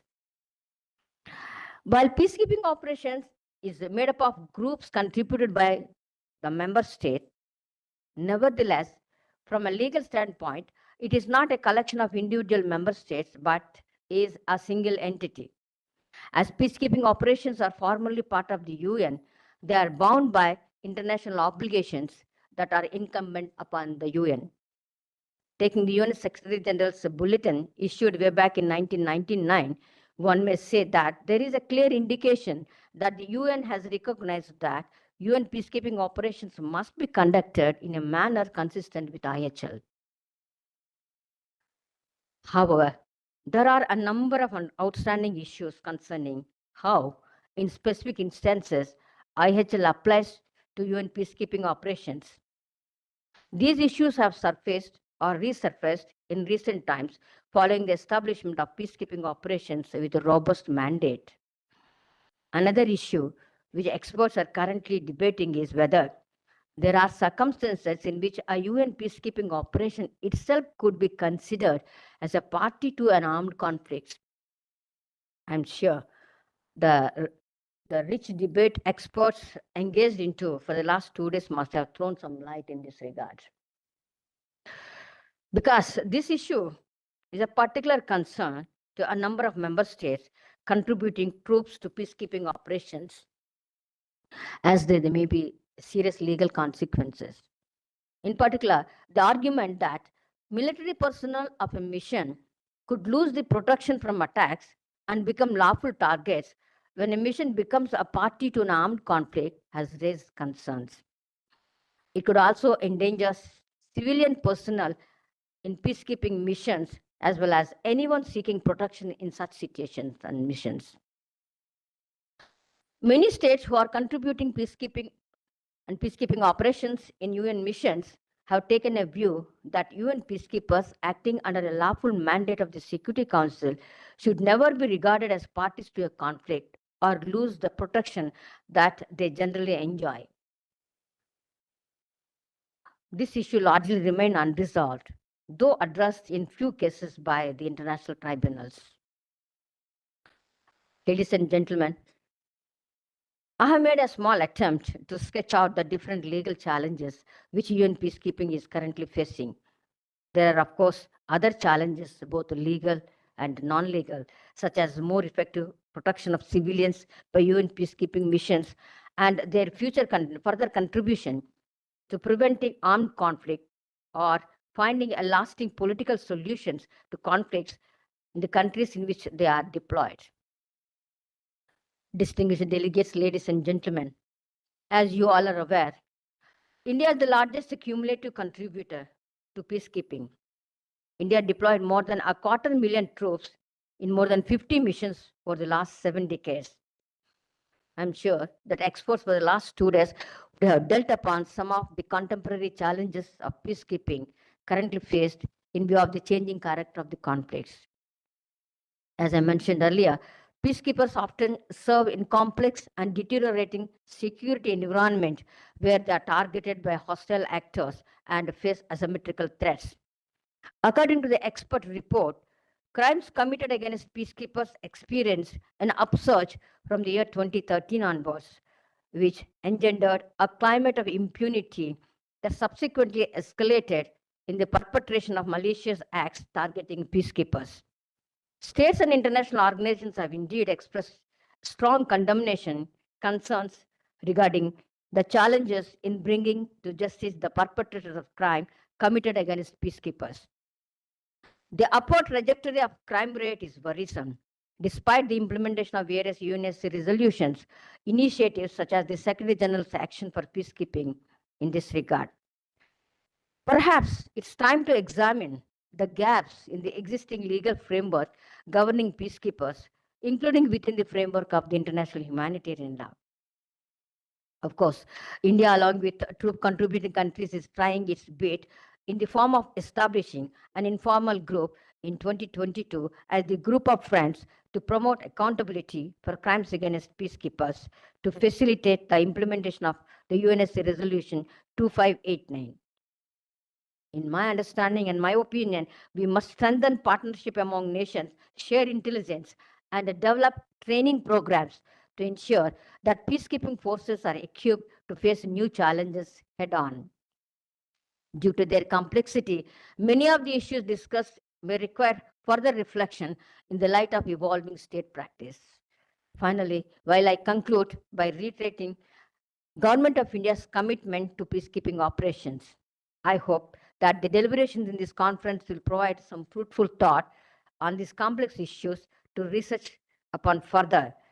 I wish the conference a good success. Thank you.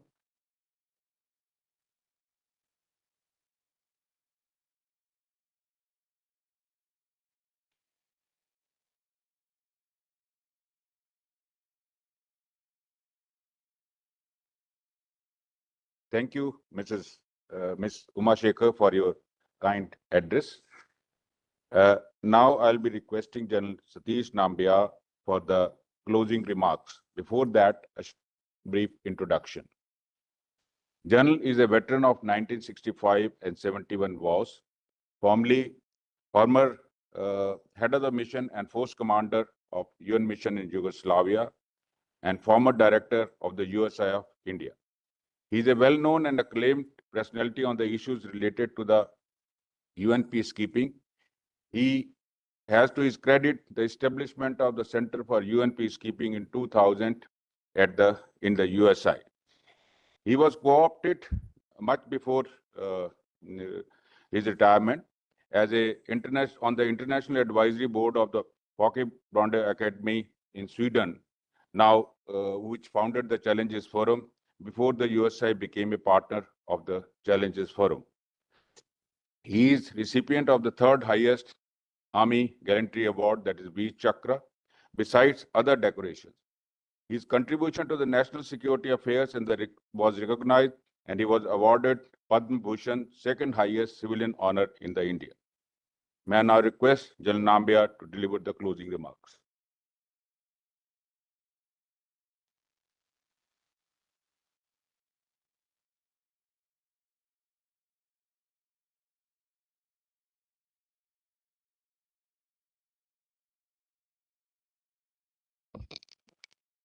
Good afternoon, ladies and gentlemen, and my colleagues on the dais. It is a pleasure and a privilege to be to have attended this event, particularly because it is being conducted by the United Service Institution of India, which I had the privilege of serving for 12.5 years, and catch up with some old friends and colleagues, not only within our system, but also at the international level. And of course, with the ICRC, with which I had links going back to the latter half of the 1990s, and both here locally and in your office in Geneva. And of course, the Center for UN Peacekeeping that Pradeep Goswami talked about. Now, when I was asked by Pradeep to join you people for this thing, I rarely come into town. And these days, of course, I used to be regular earlier, but not now. When he asked me to come, I had a mental debate whether I should just come in just for the closing address, like about 1:15 or whatever time they had said today, and say how wonderfully everything went off, and compliment all of you guys, and go for lunch. The other option was, of course, to come yesterday, as I did, sit through the proceedings, listen to what was being put across, and make some observations based on my experience, particularly in context of what I was personally privy to in my capacity as the head of UNPROFOR in 1992-93 in the former Yugoslavia, which was in Europe. Well, not much happens there otherwise. And later, as a member of Kofi Annan's high-level panel on threats, challenges, and change in 2003, 2004, among other things, of course. But in terms of what I felt, my experience was of the hypocrisy of the international community. This, I'll leave it at that. If you want any further clarification, you can invite me to give a lecture or something like that. So I decided on the latter option, but I'm conscious of the time constraints. You're all waiting. I can see all your hungry looks on your face. But at the risk of making your looks look more hungry, I will sort of touch on a couple of issues, or selected major issues. Let me start with climate change. I think it's a highly topical subject. It's the in thing, everyone wants to talk about it these days. No one can contest the vital importance of the subject and its possible impact on conflict or continuing to have. But the total absence, the problem is the total absence of consensus at the international level, particularly between the developing countries and the developed world. Because the latter, the developed world, is seen by the developing world as having exploited the resources of the planet over the years to achieve the high standards of living that they now enjoy, and are sitting back and asking the developing world to curb the use of those resources so as to, ensure the changes do not affect humanity. It's got good point. But the problem is that they are asking that without being prepared to underwrite the huge costs involved in doing this. And that is why I think the Paris Agreement is almost in shambles. The COP99 or whatever it was terminated a couple of days back in disarray. I think India and many other countries couldn't accept that measly amount that was which was $300 million, not a small amount, but it was considered measly in context of what is actually required to deal with the problem. Anyway, that's what it is. And we've had some very useful presentations and discussions on the subject that over the last day and a half. And that is no doubt useful in the analysis and approach to conflict. But I'm not too sure about trying to mandate this aspect to UN peacekeeping, certainly not at this stage. And I was happy to hear Ambassador Ruchira Kamboj express herself against this also. So I have some good company in that context. The peacekeepers, I think, have enough on their hands without having to dabble in this, at least without any, clear idea of what is required. Now, in this context, let me make a couple of points related to the Indian Army, because after all, when you have these events in specific countries, the experience of those countries need to be shared. And in that context, I'd mention it because it hasn't been mentioned by any of my colleagues, that as far as the Indian Army is concerned, the Indian Armed Forces, from day one, the ecological issues and the aspect of protection of the environment are literally ingrained into us. Just are born into it, sort of thing, whatever else you may have there. The military stations across the country are models in that regard. And I'd like to hear anyone dispute that. You see any part of the country, you go into a city or wherever, and you look at the normal civilians, and you go into the military establishment, and you can see the change. And I can say this with my personal experience. One, of course, was way back after the 1971 war, after a battle in the Eastern Theater, and coming back, we were deployed in the Western Theater.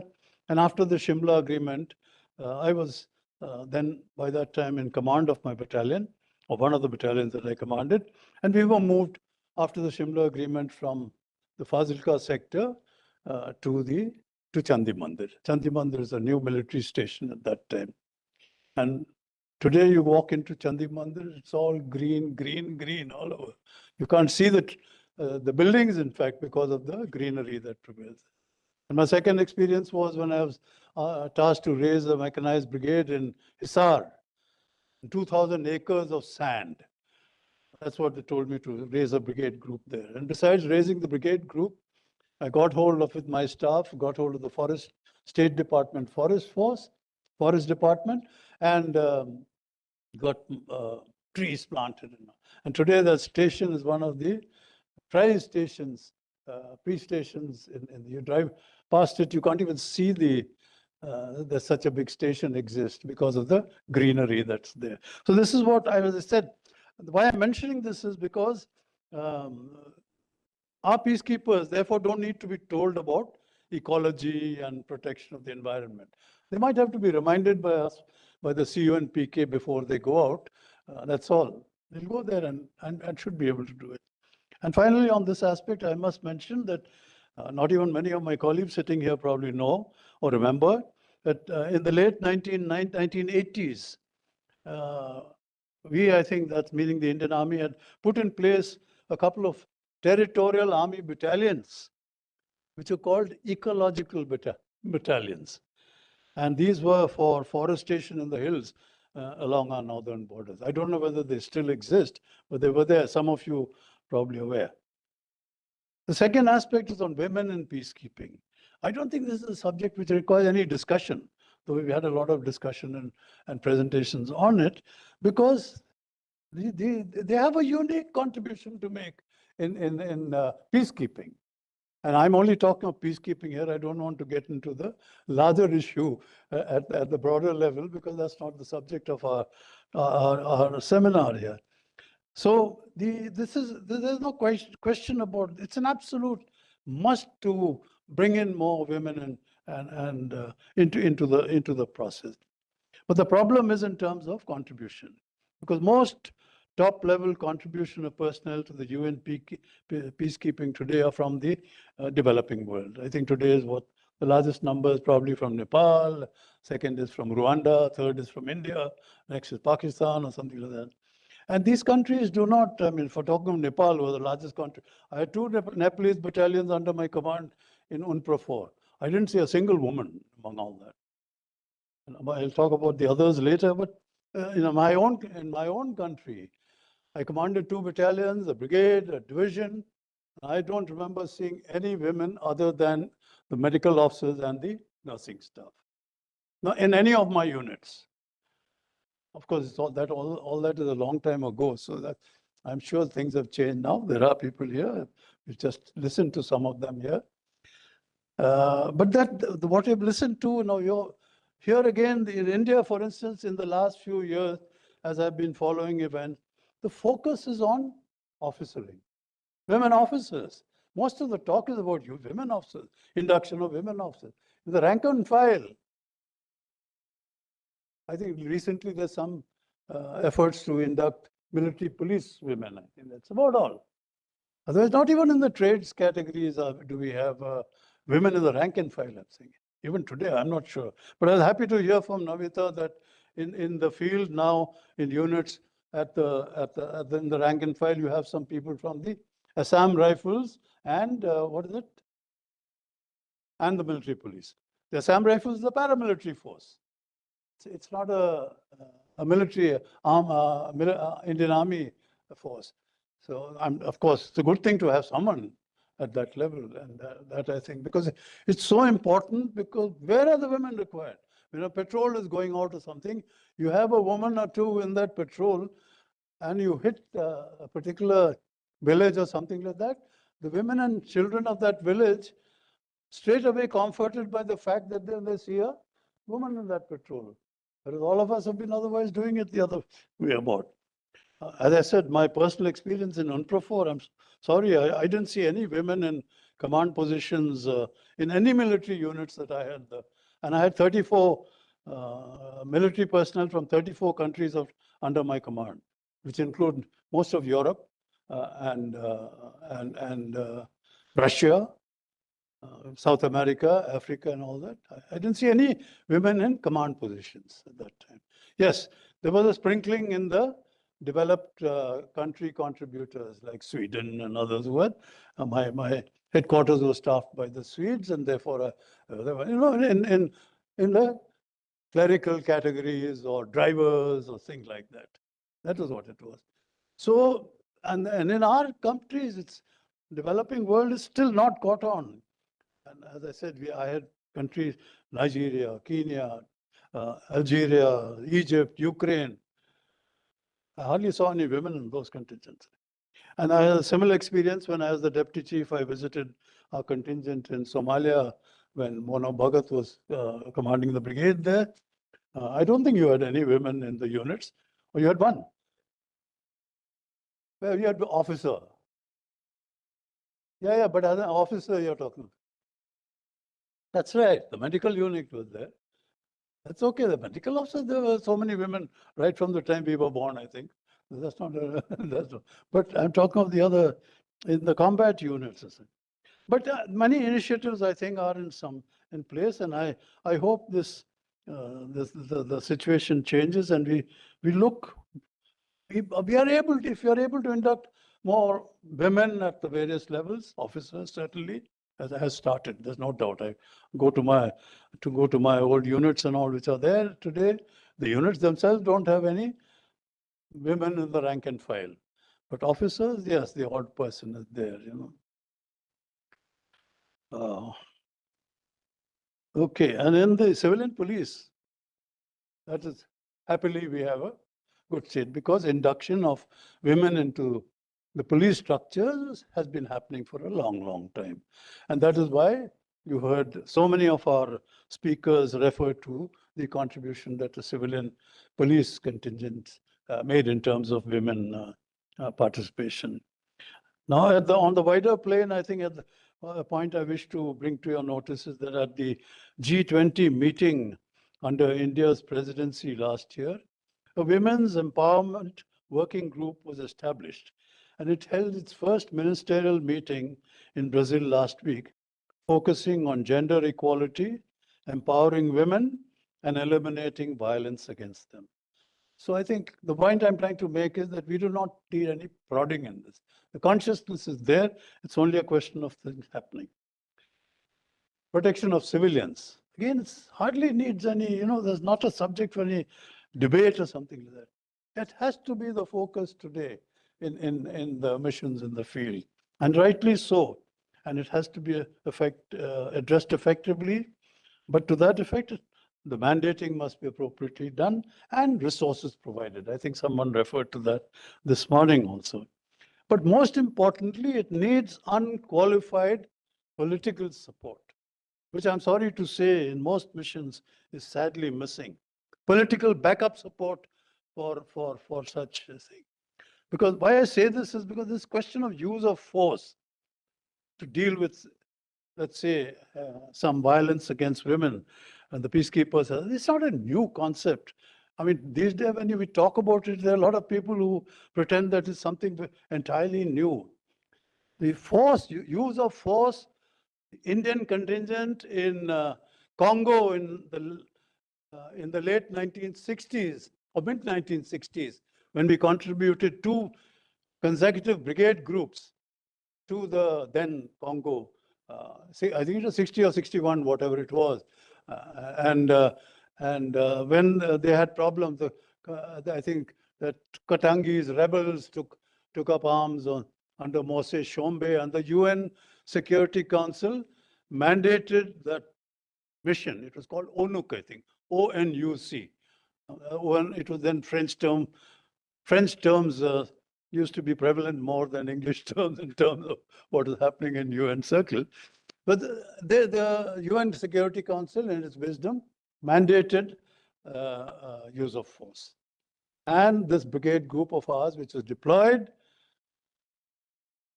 resorted to the use of force and brought that situation under control. I think it took a year or so to do so, and brought that situation under control.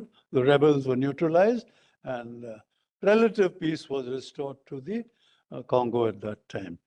And why I quote this is because in that operation, we lost 37 of our men, and about 120 or something were injured, I think. And among those who were killed in that operation, for people of my generation, it rings a bell because one of my contemporaries from the Indian Military Academy died in that operation. And he was awarded India's highest military gallantry or bravery award, the Paramveer Chakra. This is the equivalent of the Victoria Cross the British used to undershot. He died in that operation. So for us, so when you talk of use of force and all that, we don't have to be told about what it is. But that is the price you have to pay. You must recognize that, and that is why I'm making this point, because when the UN Security Council mandates the use of force, the countries that mandate it and the troop contributors who are then going to execute it must be conscious of the fact that they may cause casualties and they may incur casualties to the extent of fatal casualties. So this must be recognized. That's all that is relevant in this concept. And the last point I'd like to make here is that I have been one of those at the risk of, annoying people who have invited me to attend seminars and address them, of reminding and insisting that when the bad guy has been identified, for God's sake, don't talk of a peacekeeping operation. Launch a Chapter 7 multinational operation and sort the guy out. We had this situation where, long back was Korea, but so when Saddam Hussein, for instance, invaded Kuwait, when was that, 1991 or something like that? I'm not talking of the latest invasion, which didn't have Security Council approval anyway. But the first time when he invaded Kuwait, the Security Council took note. They said, here, the bad guy has invaded another country. We've got to sort him out. A multinational force was put together under the leadership of the United States of America, and they sorted him out. It's another matter that they later went in 2003, wasn't it, in May, without any approval of the Security Council, and completely sorted him out. Okay, a word on peace building. You see, peacekeepers, I think, willy-nilly get involved in things that, like repair of bridges, roads, schooling facilities restored, medical assistance, including, we had a veterinary detachment in Somalia. Why you took the veterinary section, I don't know. But it was welcomed by the locals, wasn't it? It was a great, I think it added to your luster, the luster of your command, I think, the veterinary force. Because the locals were what? Camels and all were treated. And they found it a great thing. Now, so that's the sort of thing. So peace building is not something which the military man cannot undertake. Do that in all these situations. And but it is a long-term commitment. So therefore, it's not for peacekeepers. Because we go for what, 1 year and push off, isn't it? It's a long-term commitment. There are specialized agencies who are equipped, funded, mandated for that purpose. And they should be supported by peacekeepers. But I have always felt that peace building being imposed on peacekeepers is not we do it, and we do it very well also. It's not that we can't do it. The point, by the way, the point I make now, which is in fact, even notwithstanding that some HIPPO report, which was compiled some years back, recommended peace building as part of, peace building should be under the DPKO, if I'm not wrong, or something. So the DPKO has now been redesignated as DPO, isn't it? Department of Peace Operations. But I was reading the other, trying to look up the UN organization, and then I find that the UN organization, the peace building support offices with the Department of Political Affairs. It is not with the peacekeeping, and that makes sense. It's right, the right place. But still, we talk of this. So therefore, I mean, as I said, I'll leave it at that. I don't want to get into any big thing. International humanitarian law, a couple of months, because otherwise the ICRC will not look at me again. You see, as I said, my personal association with ICRC goes back a long way. 32 years when I was the head of UNPROFOR. You had your first fatal casualty since World War II in Sarajevo at that time. I think I even recall the date. I think it was the 19th of May, 1992, a tragic loss, a fatal casualty, because ICRC, I mean, its job is such, and it's the recognition that people afforded is such. They don't become targets because of the neutrality, not the impartiality, the neutrality of their mandate. I think but that is what happened on that. And then since on my return and retirement, I had a lot of interaction here with the ICRC, as I said, in Delhi, but more importantly, at your office in Geneva, because people like me were invited there together with people like Lars, Erik Wahlgren from your country, Annika, Sweden. We were invited there to participate in deliberations on the applicability of IHL to UNPKO. And I think we were able to convince the ICRC that it cannot be made applicable to UNPKO because the UN as an organization is not a signatory to the Geneva Conventions. And I don't think it can be or something like that. But what we did evolve was, or what we made sure was that the countries, troop contributors as member states are signatories. So they are bound by the provisions of international humanitarian law. And that, I think, was recognized. And what we really, the proceedings eventually brought out some protocol on protection of peacekeepers in mission areas. I don't know whatever happened to it. I think it was issued by the UN later. The real problems which you face today in the ICRC are, for which I can offer no answers, as I said, is the hypocrisy of the major powers, particularly in the use of their own resources, and sadly, things like the use of private contractors to wage war, or whatever conflict. It's unforgivable. What do you do what does ICRC do in such cases? That's the point.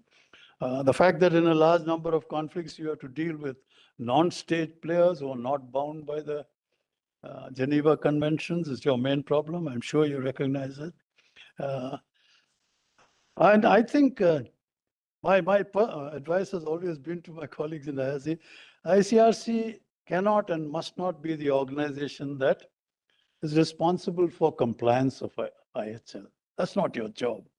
Yeah, you can see whether it's being done or not and report to your bosses or whatever it is. But that, because if you do, you will lose that protection offered to you by your neutrality. And that, I think, must be one of your biggest problems today in the field. And that's something. And on this subject, let me make one additional point. I think it was covered very well on the first day by that guy highly technical guy. I mean, half the things he said went over my head, but that cyberspace, General Anand, was he? Very, very obviously competent guy, and I'll be interacting with him more, I hope, a little bit. But the point is that the propensity to engage in context of the high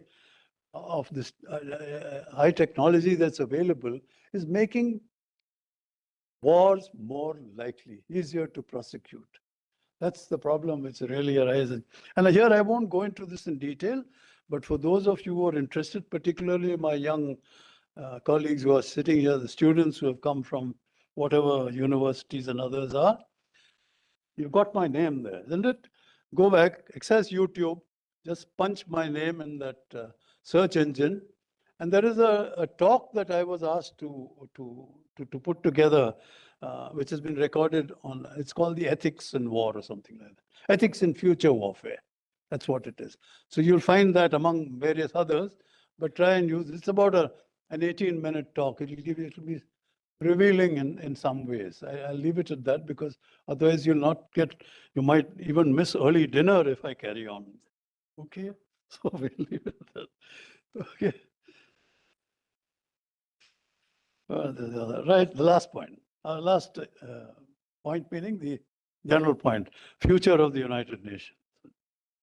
Sorry to sound so negative, but the future is bleak the way things are going. Don't bluff yourself otherwise. But there is the point that I think people like us are conscious of is, it has been made here, there is nothing else to replace the UN at the moment. So for the moment, we just have to try and make it work and work effectively. And in that context, I think this particular aspect that we are engaged in at the moment, UN peacekeeping, is the flagship effort of the UN as an organization. And I'm happy to note that things are going. The UN will begin to work only, in my personal view, only if it undergoes radical overhaul. It needs radical overhaul. I think anyone who's really being truthful to himself or herself will admit it.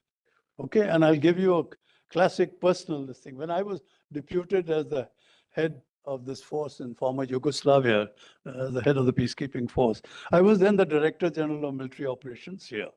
So I reached Lieutenant General's rank and therefore was interacting at the highest levels of Indian bureaucracy or whatever. So when I went out there, I remember going out with this firm belief in my mind that the Indian civilian bureaucracy was the worst in the world. Okay. But having spent a year there in command of that force, I came back with a very healthy respect for our civilian bureaucracy. You see. I mean, I didn't personally experience it, but my staff did. And it all came, sort of showering on me also. So that's how bad the UN bureaucracy is. And it requires radical overhaul. If you ask any of these UN people, they won't say it, because then they lose their jobs probably, But that's how bad it is. It needs, like all bureaucracies, I suppose, but more so the UN bureaucracy it requires. But all the same, having said all that, the last point is, I was so happy to read recently in that whatever new agenda for peace or whatever things you people are cooking up, some of the missions are being wound up. Good news.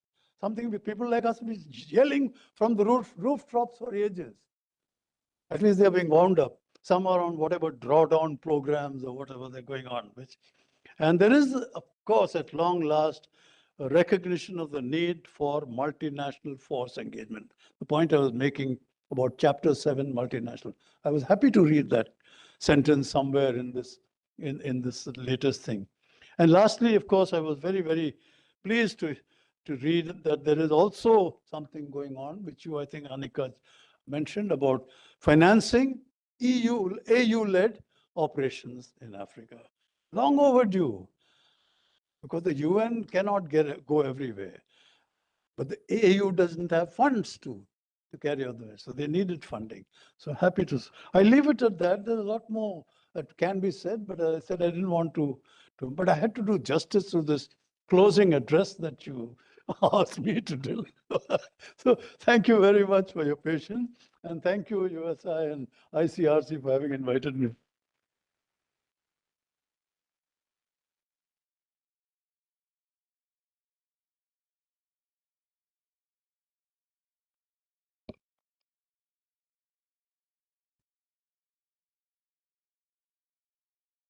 Thank you, General Nambia, for sharing your candid remarks and the thoughts and the views about the UN peacekeeping, IHL, and the other issues related to the UN. May I request, now request Mr. Kadir Owal-Omar, Head of the Regional Delegation ICRC, to present a memento to our guests.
May I invite Commander Sandeep Bali, ICRC, for a vote of thanks.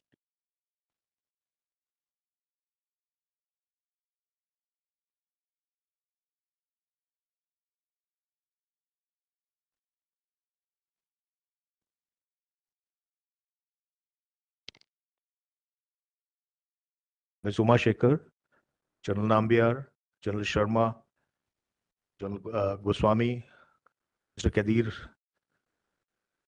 distinguished dignitaries, distinguished chairs and speakers, my dear ICRC colleagues, delegates, ladies and gentlemen present, and also who have joined online, a very good afternoon. On behalf of Mr. Kadir Owal-Omar, ICRC Head of Regional Delegation, I would like to thank you all for participating in this enriching discussions in this seminar. It has been an absolute pleasure and privilege to host you all and to be part of this fascinating exchange of views on these pertinent and timely discussions by leading experts in the domain. Our sincere gratitude to General Kapoor, Ambassador Ruchira Kamboj, General Sharma, Mr. Kadir for gracing the inaugural ceremony and sharing their vision and thought with us yesterday.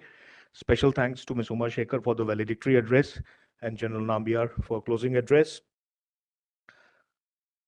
A very special thanks to excellent speakers and facilitators who so generously shared their on-ground experiences, adding immense value to our knowledge on various themes discussed during the seminar. Thanks to Colonel Samar and entire UNPK team for their tireless and active support to the symposium. We would also again like to thank General Sharma for his continuous guidance and support for this engagement, and General Goswami for steering this USI-ICRC partnership. We would also like to extend our gratitude to all of you in the hall and for the excellent questions and the active participation during the discussions. USI, ICRC, and UNPK have tirelessly worked together in stitching this joint symposium. A very special and sincere thanks to the entire USI and UNPK team, and also my ICRC colleagues, Dr. Andre, Kath, Sunil, Meher, and Ashish Bhatia for the diligent and wholesome support towards the success of this event. All the questions and challenges evolved during the workshop would be compiled and shared with you in due course. I'm confident that all of us will carry very fond memories of our experience of interactions here and will continue to shape the debate on finding practical and implementable mitigation solutions for these humanitarian challenges. Lastly, a very special thanks and gratitude to all the contributors that I may have missed naming. And in the end, we wish you all the success in your future endeavors. Thank you, Namaskar, and Jai Hind.